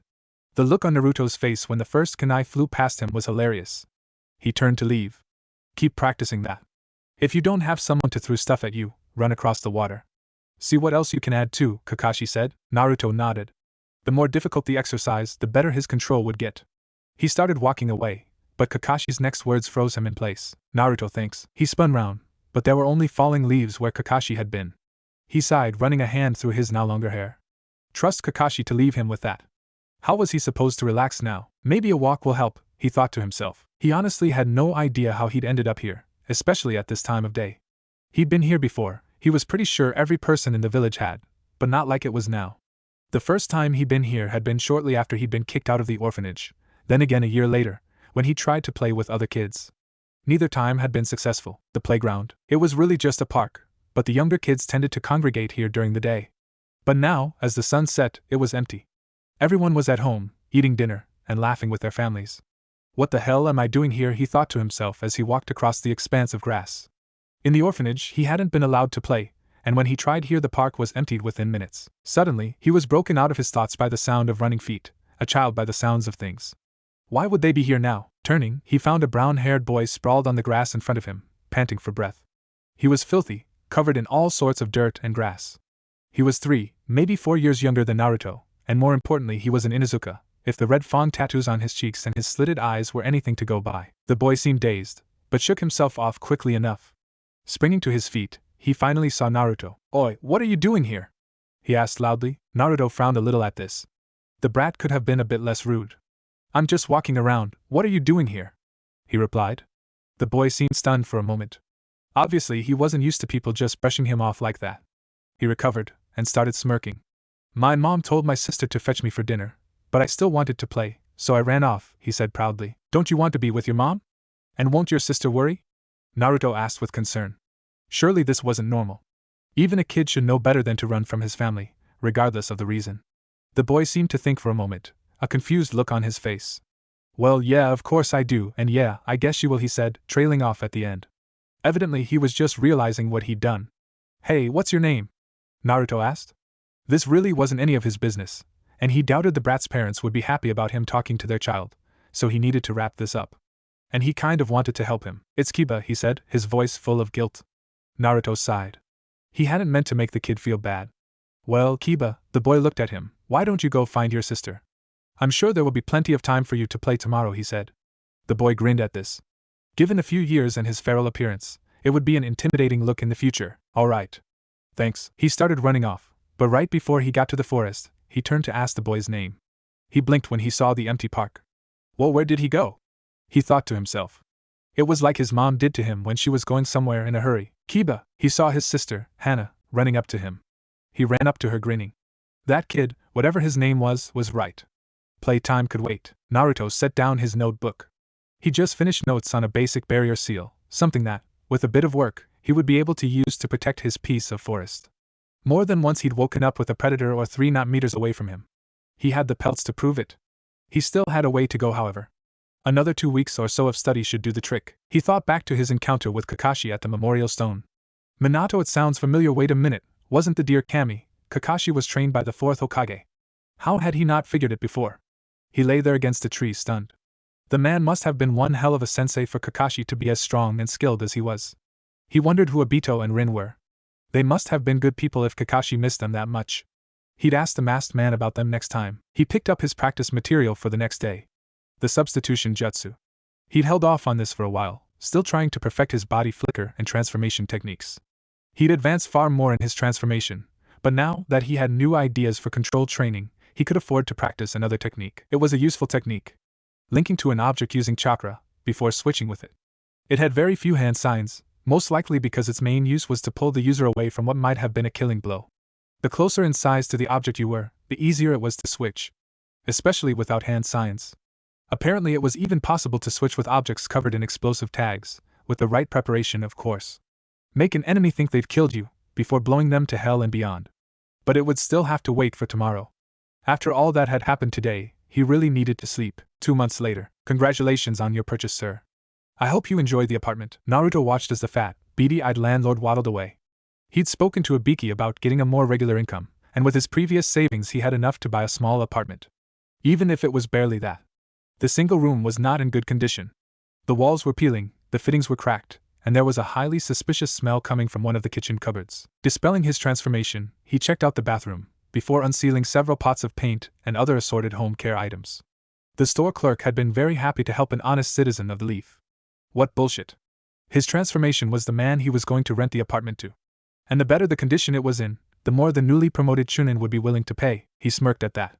It had taken him 3 weeks to find a suitable target, and another 2 to find an apartment that was both cheap enough and readily available. The building was in a rather run-down area of the village, but the complex was decent enough. The other residents seemed quiet enough. Briefly, he thought about getting himself an apartment. Somewhere where he could go at the end of the day and just relax, without having to sleep lightly for fear of having his head bitten off. Why was it that he always attracted the largest predators? But he would never be able to as himself, they would just turn him away. And even if he did so as someone else, he didn't think he could live there knowing that everyone around him hated his guts. Inevitably he would slip and they would find out who was really staying there. Then his life would really go to hell. And it wasn't like they deserved his money anyway. No, the forest was better anyway. And the danger was fun. The rush he got every time he had to fight for his life. According to some psychology books he'd read, his attitude wasn't exactly healthy, but whatever. He'd deal with that later. Thank you for your patronage, sir. I hope you enjoy your stay. This time he was transformed into the fat manager he'd bought the apartment from in the first place. Speaking of which, the place was looking much better. Fresh paint, new furniture, everything. Anyone who'd seen the place before he'd got stuck in would have thought he was charging highway robbery. The Chunin in question was quite young, his hair tied up in a spiky ponytail, a long scar across his face. Naruto was pretty sure the man had nearly lost his nose, given the size of the scar. It's a pleasure, Tahiro-san, I'm sure I will. Tahiro nodded as the man closed the door to his new apartment. Irika Yumino, newly promoted Chunin, and soon to be instructor at the Genin Academy. Maybe he could get information about the academy curriculum from him. He wouldn't be entering the academy for another year or 2, but it couldn't hurt to be prepared. In the meantime, however, he needed to see Ibiki. There was a new prisoner. He walked into the observation room, noting Anko's absence. It was rare that she wasn't here with him. He heard the door open and turned, ready to greet his only female friend, only to stop in his tracks when he saw Ibiki standing there instead. "Hey kid," the scarred man growled out. Naruto mumbled a greeting. "I thought you would be in there already, and where's Anko?" he asked with concern. Ibiki grinned at him. "She's going to perform the interrogation today. You know how I like to mess with them, right?" he asked the redhead. Naruto nodded. He'd once seen a prisoner wet himself out of fear when Ibiki was talking to him. He'd gained a healthy respect for the man's skills. And he'd taken a few notes. You never know, it might come in handy one day. "Well, Anko tends to get more violent. If you have any squeamishness left, you won't after this," the big man said, turning back to the prisoner. Naruto watched as the door to the other room opened. In stepped Anko. But this wasn't an Anko he ever wanted to face. Her features sported a wide, sadistic grin, showing far too many teeth. A promise of the pain that was to come. Even now, Naruto could feel the fear on the man, rolling off in waves. And Anko, she was enjoying this. Granted, there was a little something that felt faintly like disgust, but it was overwhelmed by her bloodlust. The interrogator and the Uzumaki watched as she slowly walked over to the man, grinning as she did so. It reminded Naruto of a tiger, waiting for the right moment to strike, all the while toying with its prey. This was going to be gruesome. Naruto waited in the corridor for Ibiki and Anko. He was rather proud of himself for not vomiting, but it had been close. He turned slightly green at what Anko had done. First, she had administered a poison, meant to inflame nerve endings. She had then proceeded to drag a kunai over the man's skin, leaving shallow, dripping cuts all over the man's arms, legs, and face. He looked like he was sweating blood, his skin stained red with Anko's treatment. He'd been a gibbering, screaming mess by that point, barely able to speak. And Anko hadn't. Since she'd first walked in, she hadn't uttered a single word. Not one. All the while grinning at her work, at the sheer amount of pain she was causing the man. And only once she was finished did she ask her questions. Through the fear, the terror, Naruto could feel that the man was telling the truth. And despite how brutal Anko was being, he honestly believed that the man deserved what was being done to him. He'd murdered a man while on a mission, and done truly unspeakable things to his family. Naruto truly hoped that the man would be executed. "Hey brat," he looked at Anko. He would never see her the same way, but so long as he wasn't her subject, he could live with it. "Remind me never to get on your bad side," he joked, grinning lightly. She laughed sheepishly. If Naruto hadn't been there, she would have done even worse things to the man. Meh, there was always the next one. He said goodbye to the two, counting his ryo as he left. He still had work to do. Ibiki stood resolutely in front of his friend, Inoichi. He supposed it was inevitable that his friend would find out, but he didn't know how the man would react. The Yamanaka clan head had transferred to the division years ago, and with his clan jutsu had quickly become one of its leading interrogators. He'd even made breakthroughs in tearing information from dead bodies, provided the head was intact. "Do you want to tell me what a child is doing in an interrogation room?" Ibiki, the man, growled out. The boy he'd seen could only have been a few years older than his own daughter. How could Ibiki possibly justify bringing a child here of all places? Ibiki looked him straight in the eye, not backing down in the slightest. "He started helping us when Hizashi brought in that cloud ambassador. He has a useful little ability that allows him to detect when someone is lying. Since then, I've been paying him to look over some interrogations, just to check that the facts are correct," he said. "That doesn't justify this. He's a child, what would his parents say about this?" Ibiki gave his friend a hard look. "Inoichi, he's the Uzumaki boy." That stopped the Yamanaka in his tracks. Red hair and whiskers. It should have been obvious. He'd been happy that Hizashi hadn't been sacrificed to save the Hyuga. Kami knows Hayashi would need him. But still, what does the orphanage say about this? Inoichi asked. Surely someone had objections to this. He was surprised when he saw Ibiki grind his teeth in frustration. The scarred man never got angry like this. He has been living in the forests by the training grounds since he was 5. Inoichi. The orphanage, he spat out the name, threw him out. He seems to be doing alright, but I thought he could use the money. Inoichi stood stunned. While he may not have had anything against the boy, Jinchuriki or otherwise, he was a child. What the hell was wrong with those people? Sorry, Ibiki. But why hasn't anything been done? Surely the Hokage, Ibiki said, wouldn't lift a finger. You know he blames Naruto for his wife's death. Inoichi nodded dumbly. It was well known that Biwako Sarutobi had died during the Nine Tails attack. The council meeting afterwards had revealed how deeply the loss had affected the Sandaime. Even so, no child deserved this. Especially not this one in particular. Ibiki watched his friend think. He could only hope that he would reach the same conclusion. I want to speak to him next time. Ibiki raised an eyebrow at the sudden words. Don't get me wrong, I still don't fully approve of what you're doing, Inoichi said. He frowned as he considered his next words. But if it helps the boy, then I won't stop you. Just make sure that no one else finds out. They might not take it so well. What, like you did? Ibiki remarked with a snort. Inoichi gave a wry grin. True, he hadn't reacted well. But he couldn't just allow the boy to live like this. There must be some way he could help, somehow. As grateful as I am to Kakashi, I just know that this is gonna suck, thought Naruto. The reason for his frustration: he was lining up outside the ninja academy, waiting to take the entrance exam. He'd received several suspicious from parents, and more than a few awestruck looks from some of the kids. Though that may have been because of his choice of dress. Currently, he was wearing some baggy black cargo pants, the ankles wrapped up in gray tape. He actually bought, rather than acquired, some steel-toed, reinforced boots. He was also wearing a mesh undershirt, with a green-streaked, dark gray, sleeveless hoodie. He kept the hood up, of course. His fiery red hair, which now reached down to the middle of his back and lay all about his head, was dead giveaway as to his identity. Signing the acceptance form might be a problem, but he'd deal with that later. But the most glaring item of his clothing, homemade leather weapons pouches notwithstanding, was his mask. It was practically a carbon copy of Kakashi's, the same fabric, the same shade of black, everything.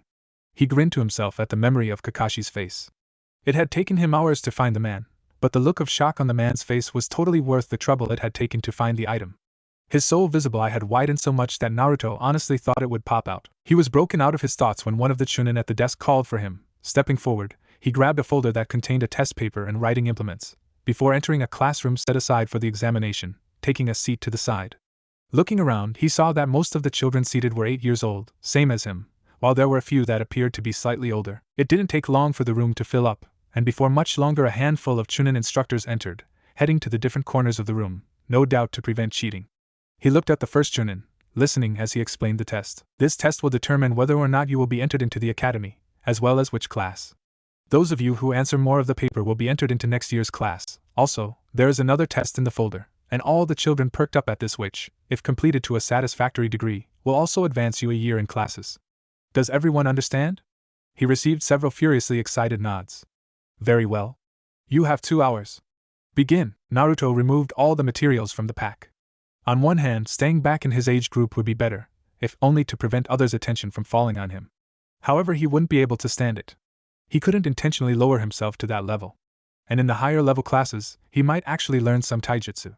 He needed to be able to defend himself in the event that traps, seals, and his transformation technique failed to protect him. Nodding to himself, he opened the test paper. Only to blink. What the hell? The year the civilian council was founded, the Nidaime Hokage's clan name, and their greatest rivals, the most commonly used ninja tool. Anyone with half a brain would know this shit. What kind of entrance exam is this? He thought to himself as he started filling in the answers. 45 minutes later, he laid down his pen. Looking around, he sweat dropped at seeing at least half of his fellow applicants sweating as they panicked, searching for answers that they obviously did not have. The rest seemed only slightly nervous, but soldiered on, pausing occasionally to think on a question. Naruto laid his head on the desk. There really wasn't much point staying awake, but he really should check their files for the curriculum later. If this test was any indication, then the next 4 to 5 years might just be a complete waste of time. In which case he'd need to speak to Itachi about a training regime. There was no way in hell he was going out into the big wide world without being as prepared as was humanly possible. And then some. He walked out of the academy, staying to the side so as not to attract much attention. They'd been told to report back to the academy in a week's time, so that the staff could process the results, send them to the council for confirmation, and would then announce the year's classes. Given how easy he'd found the test, Naruto was sure he'd be placed in a higher class. Jumping to a nearby rooftop, he thought about his information gathering trip later that evening. If the number of kids taking the test was anything to go by, the academy staff would finish well into the night. Hopefully that would mean they were tired, and as a result, there would be fewer people guarding the academy. One of the upstairs windows, or vents on the roof, would make a decent enough entry point. From there, he would make his way to the records room, and see what exactly was being taught these days.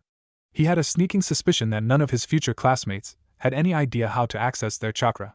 Why would they? It wasn't like they needed to at such a young age. Oi brat, he stopped dead in his tracks. To this day, he hadn't been able to stop Anko from calling him that.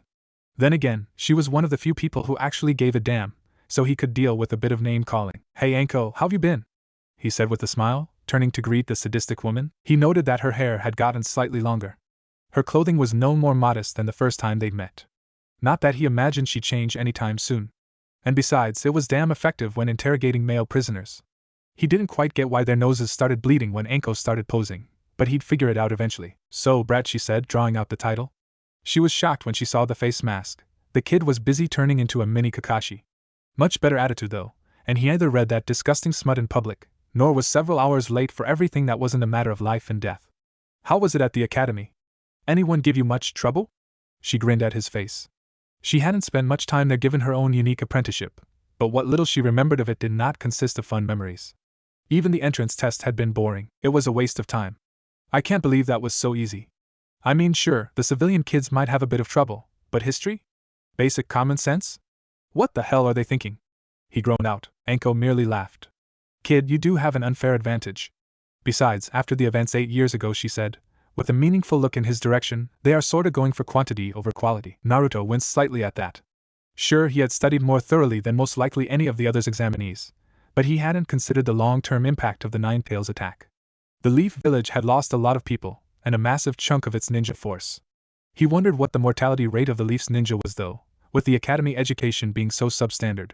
He shook his head. That wasn't something for him to worry about. And most likely, the only ninja who would suffer from such practices would be the ones currently in training. Well, you could always teach me, he stated, half grinning at her. It had become almost a game between them. He would ask for her help in learning the ninja arts, and she would refuse on the grounds that he didn't need anything more while he was still so young. Something about enjoying life. Right, sorry kid, she replied, shaking her head at his antics. She'd honestly never met anyone, bar perhaps her sensei, who had such a thirst for knowledge. But this was different. This wasn't an insane quest to acquire all knowledge everywhere, to find a way to cheat death. No, this was more innocent. Pure even. Seeking information for its own sake. And if it helped Naruto in some way, then good for him. Still, if you can sneak into the Chunin archives, well, it's always an idea, she said suggestively, watching his reaction carefully. Naruto paused at that. He still had to infiltrate the academy tonight, but this was an intriguing thought.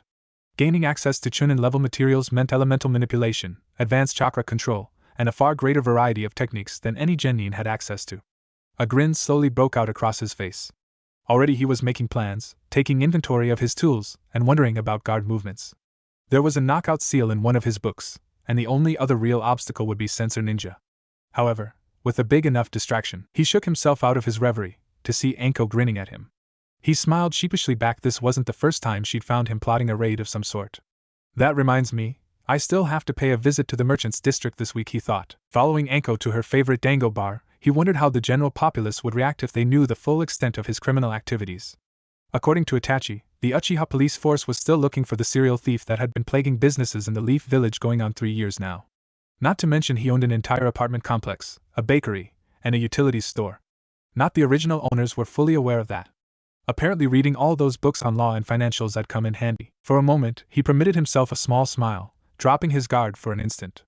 As bad as his life had been, he was actually enjoying it for once. Now if only he could get the academy infiltration right. If he wasn't paying such rapt attention to his surroundings, he would have been surprised at how easy it had been to enter the academy unnoticed. Granted, he had some skill avoiding predators when he went out hunting, but this was ridiculous. Only 4 Chunin had been on guard outside, and another 6 were patrolling the inside of the building. It had been a simple matter to slip past them, dodging behind trees and bushes, until finally he'd reached the wall of the building. He'd entered through one of the upstairs windows. He'd had to wait for the nearest guard to pass him by before entering, a gray cloak hiding his features. Currently, he was in the academy library, leafing through all the study materials available to the shinobi and kunoichi in training. And honestly, he was severely disappointed. The only chakra control exercises available were the leaf balancing exercise and basic meditation. The academy-style taijutsu wasn't that bad, but he suspected that anyone who bothered to put even an ounce of effort into improving their taijutsu would be able to wipe the floor with even the most experienced academy-style users. It was too stiff, for lack of a better word. The history section was nothing he hadn't read before, even if it was slightly more geared towards shinobi history. He'd already sealed away dozens of the more dusty tomes that didn't look as if they'd been opened since the Third Shinobi World War. He didn't bother looking at the titles, nor could he afford to use a light, not with 10 Chunin nearby. He was confident in his speed and his prepared traps would slow any pursuers down, but he hadn't exactly had the chance to test his skills against a superior opponent. Peeking his head out the door, he kept a wary eye out for the guards. He couldn't feel if any were nearby, but moved with caution nonetheless. Next stop, the records room. Leafing through the files, he had to wonder who had messed up the academy curriculum so badly. Up until 8 years ago, before the Kiba attack, the graduation standard was much higher. Now, only 3 jutsu were required to pass: the transformation, substitution, and basic clone techniques, and a reasonable degree of skill in throwing weapons and taijutsu. Before, one would have to demonstrate in a spar against their instructor that they knew how to fight a Chunin, using anything and everything at their disposal. Jutsu, clan techniques, anything? That reminds me, I have to ask Itachi how he managed to graduate so quickly. Sure, he has the Sharingan, but how the hell did he complete the academy curriculum in a year? Naruto thought to himself. Itachi wasn't the only one. Kakashi had quite the record as well, especially after what the Academy records referred to as a tragic incident involving his father. No one had really come close to either prodigy since, so impressive were their skills. Placing the files back in the appropriate cabinets, he made to leave the Academy. He had everything he needed to advance quickly, so all he had to do was. The floorboard creaked. Normally, this wouldn't have been a problem. Normally, he wouldn't be trespassing in a ninja institution, nor would there be 3 Chunin guards around the corner. For a moment, just one moment, everything stopped. The wind no longer whispered, water no longer ran, and for that moment, he thought that maybe, just maybe, that they hadn't heard him. And then all manner of hell broke loose. Leaning against a tree, he tried to gain his bearings, panting. Luckily for him, the Chunin hadn't called their colleagues outside, which meant that there were only 4 Chunin following him. Which just so happened to be 4 more than he could handle. He'd lost one just outside the Academy, a present trap hoisting him up in the canopy. The beehive there should keep him occupied for a while. The other 3 had pursued him with a vengeance, not once letting up in their pursuit. More worrying, however, was the fact that they hadn't called for backup. Surely a break-in, especially to somewhere like the Academy, would warrant a much larger search, and you even? Which brought him to a rather terrifying conclusion. They knew who he was. Somehow they knew. He wasn't sure if they'd caught a glimpse of his face, but he doubled his speed, leading them on a merry chase for over an hour. The adrenaline was finally wearing off, and he seemed to have lost them, but fuck was he tired. Standing up, he prepared to return to his clearing. And then something hit him in the back. Hard. He went flying forward, landing face forward on the grass. He rolled over, groaning. Standing over him were 2 of his pursuers, leering evilly down on him. Get him up by the tree. He struggled as they pulled him up, but apparently they were strong brutes. The leader of the trio wasn't anything special, light brown hair, sharp features, and weak eyes, if his glasses were any indication. But what really scared Naruto were his eyes. The same eyes that everyone looked at him with, full of anger and hatred. Only now, those eyes were attached, via bone and muscle, to a very, very sharp kunai. The crazed Chunin leaned forward, getting right in his face, glaring, as if trying to burn a hole in his very soul. So demon, he snarled, brandishing his weapon in the redhead's face. Tell us what the hell you were doing, or this, he demanded, dragging the edge of the along Naruto's jaw, is going to be a very long night for you. For a moment, the Uzumaki weighed his options. The rage on these men was practically incandescent, and he didn't believe for a second that they would show him any sort of mercy. And the chase he led them on had taken them far from the village, far from help. With all this in mind, he did the one, brilliantly stupid thing that might just save his life. He headbutted the man with the knife. The Chunin screamed, blood streaming from his broken nose, stumbling back away from further harm. With the largest threat momentarily out of commission, Naruto kicked out with his left leg. The man holding his arm loosened his grip in surprise and shock, enough that Naruto could free his arm. He was about to try and claw out the eye of the man on his right, when he was brutally backhanded, sending him flying. For the second time he tried raising himself off the ground. He fell back down, a brace of shuriken peppering his side and back, the tiny blades digging into flesh and bone. He flashed back to the snake he'd encountered in the forest of death. At least then he'd had some sort of defense. Now though, he grunted as someone grabbed his hair, roughly pulling him up. He caught sight of one of the Chunin before his breath was driven from him by a blow to the stomach. He wasn't sure how long the assault continued, nor how many blows they rained upon him. After what seemed like hours, they eventually seemed to stop. Coughing up globules of blood, he managed to get a look at his assailants, even with one eye swelling shut. He could only imagine how he looked. His eyes widened when he saw the men grinning as they took out kunai, holding them in a throwing position. No, he cried, when the first blade sliced its way into his thigh. He couldn't stop screaming, as they used him for target practice. Sometime later, the 3 men ran out of kunai. The demon was barely conscious, blood flowing from wounds all over his body. There were even 2 blades in his stomach. Couldn't let it be too comfortable. The leader held his last kunai in a tight grip, as he walked up to the beast that had murdered his family. 12 years he'd waited for an opportunity like this, for revenge. Kneeling down, he placed his blade at the throat of the demon, looking into eyes, seeing the fear, the plea for mercy. He scoffed. This thing doesn't deserve any mercy, not now, not ever, he thought. This is for my family, the family you killed, demon, he growled out. Naruto looked into the man's eyes. He could feel the hatred, the grief. Why did everyone see him as the fox? Why was this happening? And then something snapped. Later, he would try and understand what happened, whether the emotional response had awoken his bloodline, or whether Kami in her infinite wisdom had seen fit to grant him some luck for once in his miserable life. But nonetheless, if it hadn't been for his experiences thus far, for his heritage, he probably wouldn't have survived. As it was, 2 things happened. He awoke his bloodline.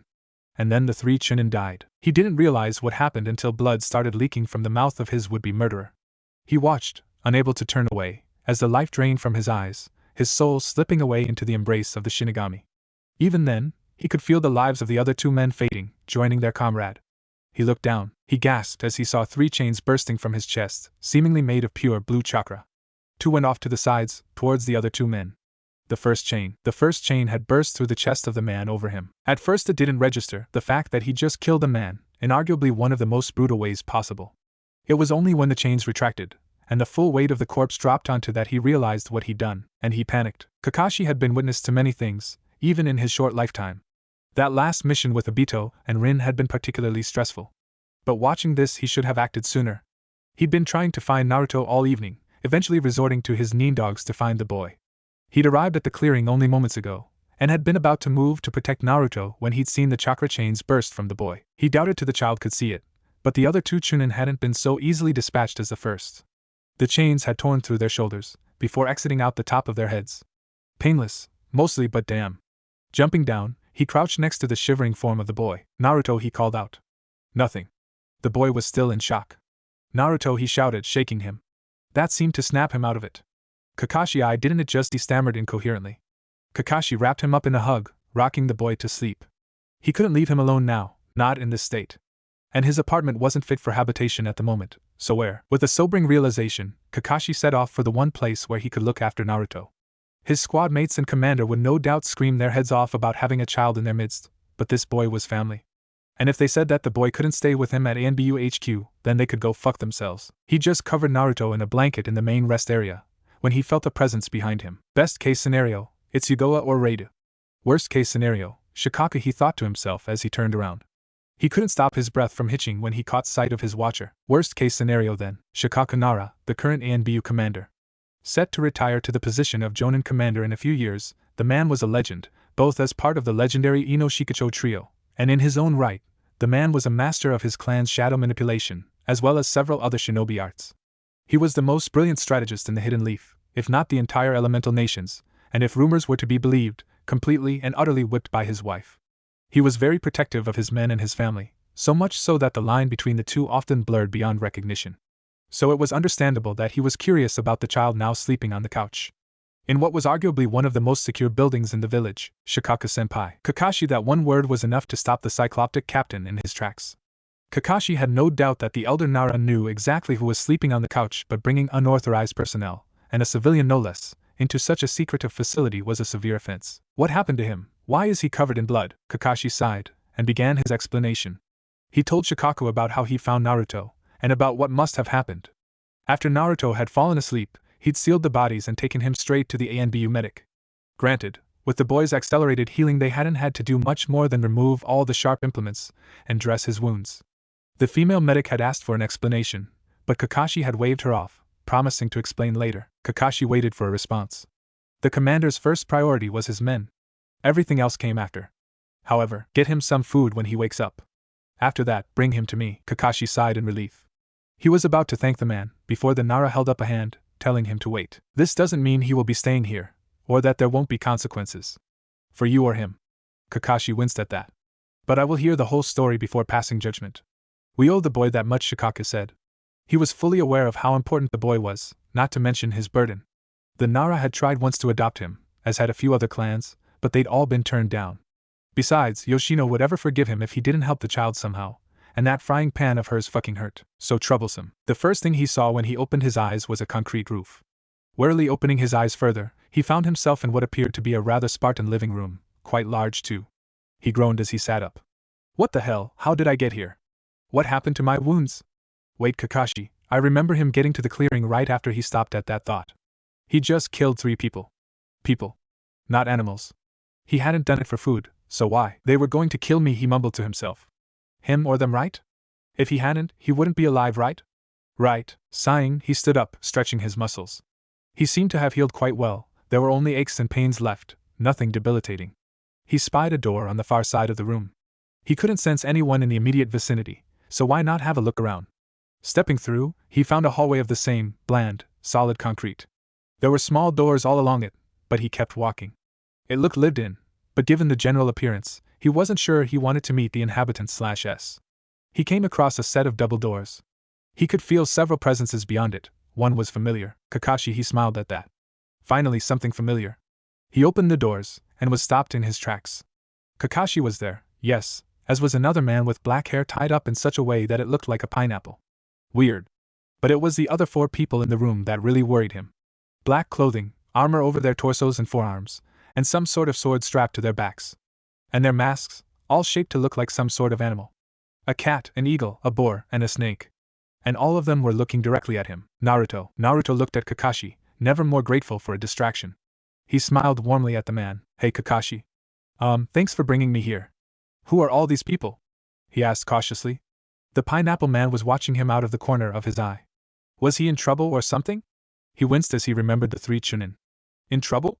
He'd be lucky to live through this, Kakashi sighed as he watched the child. A first kill wasn't an easy thing, especially at such a young age. Naruto, this is ANBU headquarters. This is Nico, boar, snake, and eagle, he stated, gesturing to the masked figures, and this is Kikaku Nara, ANBU commander. Naruto's eyes widened at that. Apart from Itachi, he'd only seen a handful of ANBU. They were usually speeding across the rooftops on a mission. But to meet a full squad, and the ANBU commander no less, he bowed slightly to them in greeting. A pleasure to meet you all, ANBU-sans, Nara-sen. They seemed surprised that he was so polite. Most 8-year-olds were loud and annoying, not polite and attentive. Since he'd stepped into the room, he hadn't stopped watching them. At this point, Naruto noticed the door and window in the wall to the left. Walking up to it, he saw an operating suite, and several medic neens working on a patient. The man's armor was discarded to the side, a large gash through the left breast. That would have damaged a lung quite badly. What happened? He asked tentatively, unable to tear his eyes away from the medic neen, which looked to be tiring. We were on a mission. He was stabbed in the chest. We got him back here, but, much to Naruto's surprise, it was one of the masked ANBU that answered him, the cat-masked one. He thought it was a she anyway, looked worried, her purple hair matted against her armor. He turned back to the room.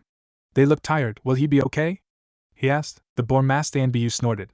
Of course they're tired, they've been working on for hours. Their chakra is nearly depleted. Naruto HMMD at that. If all they needed was chakra, you can use mine. I have quite a bit, he said, looking directly at the boar-masked ANBU.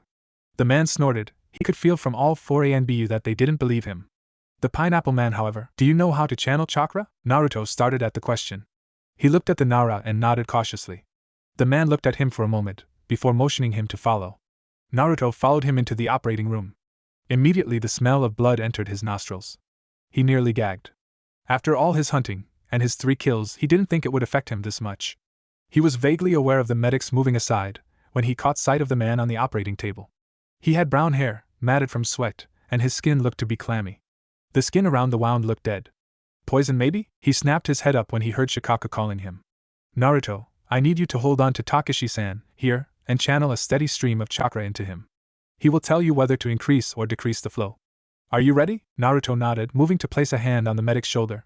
As he started channeling his chakra, he wondered why he was helping them. He hadn't really thought about it, he just offered. Perhaps because they'd helped him? Immediately after he started channeling chakra, the medic's fading healing technique came back to life, glowing a bright green. He watched in amazement as the flesh stitched itself together, closing the wound. Even the medics seemed shocked. Next, they moved over the rest of his body, blocking off infection, and making sure the man would heal properly. As they finished, the man's eyes fluttered open briefly, staring directly into Naruto's. He seemed shocked. It wasn't every day one sees a child in an operating room. Who are you? He whispered out. I'm Naruto, who are you? The boy replied. The man's eyes widened briefly. Not just any child then. I'm Gecko Hate and thanks kid, he said, before he closed his eyes once more, and surrendered to exhaustion. Naruto stared at him. Has anyone actually thanked me before? He thought to himself. He felt a hand on his shoulder. Turning away from the stunned faces of the medic Nin, he found himself looking into the eyes of the ANBU commander. Kid, I don't know how you did it, but thanks for helping him. I owe you one, he nodded dumbly. He kills 3 people, and then saves 1.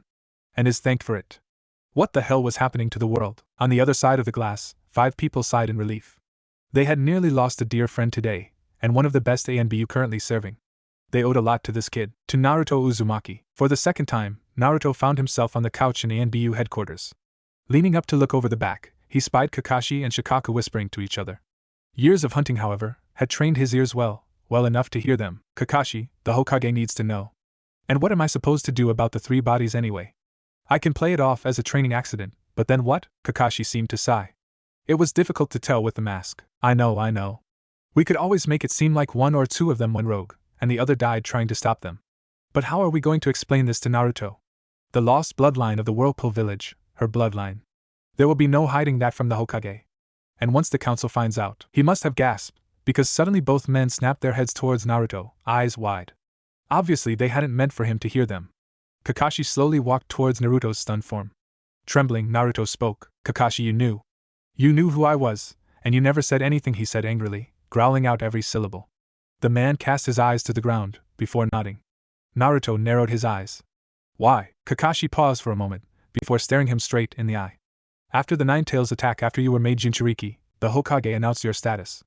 With the reaction the villagers had towards you, he felt that you would be safer from threats both inside and outside the village if no one knew of your heritage. I knew both your parents. Your father taught me, and your mother was the last of her village, the Whirlpool village. He said slowly, watching Naruto's reaction. He saw the boy frown before he mumbled.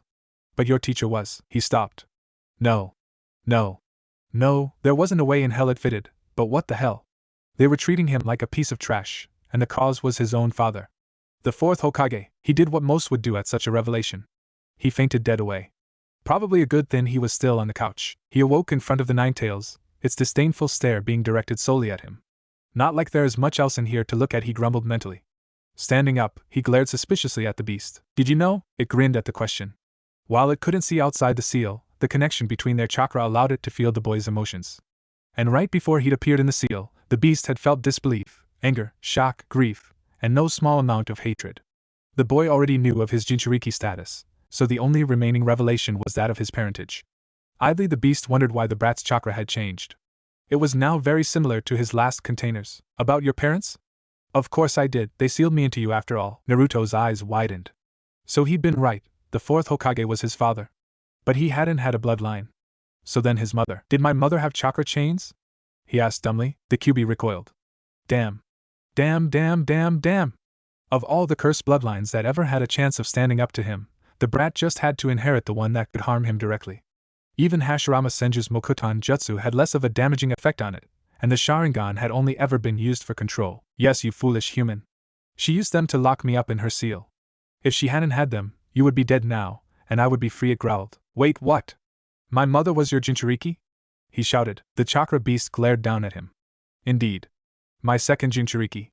And another Uzumaki, it practically spat out. As was the woman before her, Mito, he remembered her very well. She hadn't been friendly, but neither had she tormented him like Kushina had.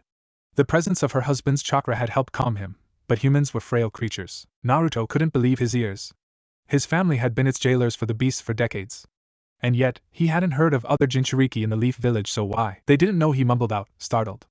How would people have treated him if they'd known about his predecessors? The wives of the first and fourth Hokages, they were practically royalty.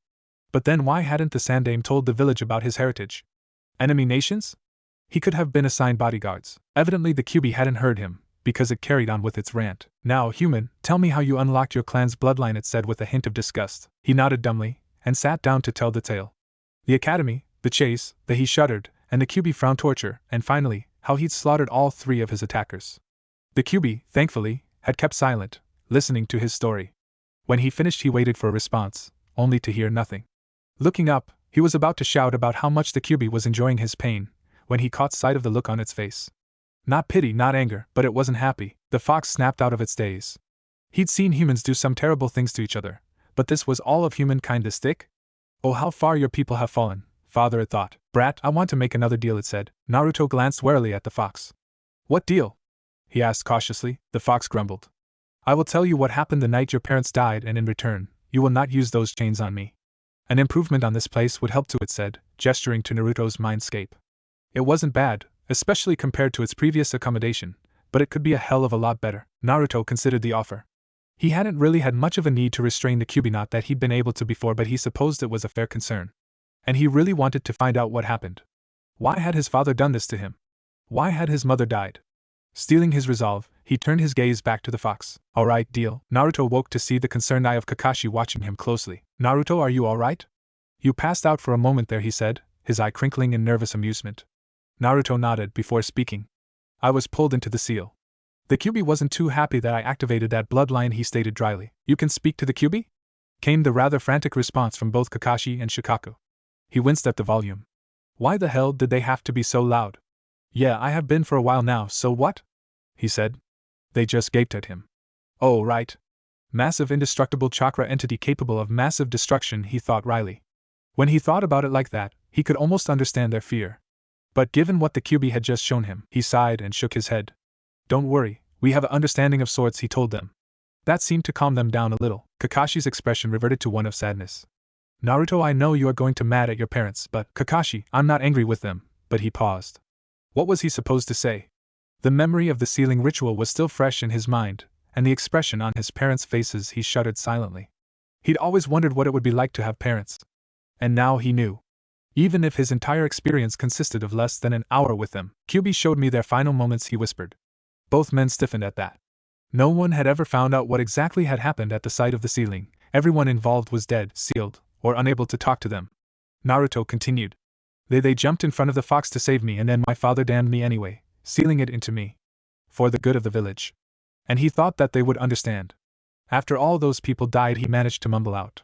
He couldn't blame his mother for this, not when their situations were so similar. But his father Minato Namikaze, he was all too easy to hate. Shikaka looked at the flurry of emotions in the boy's face, anger and despair featuring most prominently. To realize that everything he might have had was snatched from him before it was even within his grasp, he honestly couldn't imagine what the boy was going through. The legacy of a dead clan and a Kage, and a Jinchuriki to boot, he should have been praised. Why does it always happen to the best of people, he thought to himself, glancing at Kakashi. The story of Tsukumo Hatake was well known, the man who saved his team, only to sacrifice a victory in a terrible war. It was only after Kakashi found his body dead by his own hand that everyone realized their mistake. Shikaka-san, he blinked, looking at the redhead in front of him. Apparently he'd spaced out while Naruto was trying to ask him a question. Yes, Naruto? The boy frowned for a moment. I was wondering if you could tell me about my mother and the Uzumaki clan. And whether there are any documents and scrolls that I can take? Shikaka hummed at that. Most of materials relating to the Uzumaki were removed from public access since the attack. And if Kushina had brought any scrolls from Uzushio, he perked up suddenly. Naruto, there isn't very much by way of information that I can give, and what I can, Kakashi could probably tell you anyway. However, there are several few Injutsu scrolls that I don't think anyone has touched in years. Maybe you'll find something in those? He said. If it hadn't been for his recent revelations, he would have been ecstatic at the prospect. As it was, he nodded gratefully at the man. Both men chuckled. Someone will wake you up when it's time for the academy, Naruto. You can't miss your first day, said Kakashi jovially, watching the boy's tired head sway in a half-hearted effort to stay awake. Throwing the blanket over him for the third time that night, he left Naruto to his thoughts. He had his own demons to deal with. Once again, Naruto found himself in his mindscape, this time near his chakra pool. He idly wondered why he hadn't visited it in so long, months, if memory served. But it looked incredibly different now. Everything was different, somehow. The stone was a different shade of gray, darker and yet purer than before. The sides of the pool also seemed to have gained some sort of decoration, crude carvings crisscrossing all across it. He couldn't really make out what they were just yet. And then he looked up. He'd never done so before, never having a reason to do so. But now, around the area, massive gray metal chains crisscrossed over the entire area, forming a massive dome. A single chain dangled over his chakra, a sharp, kunai-like point on the end. And his chakra had changed to a much deeper, richer shade of blue. Looking to the side, he was surprised to see that the influx of the fox's chakra had increased, even flowing more smoothly.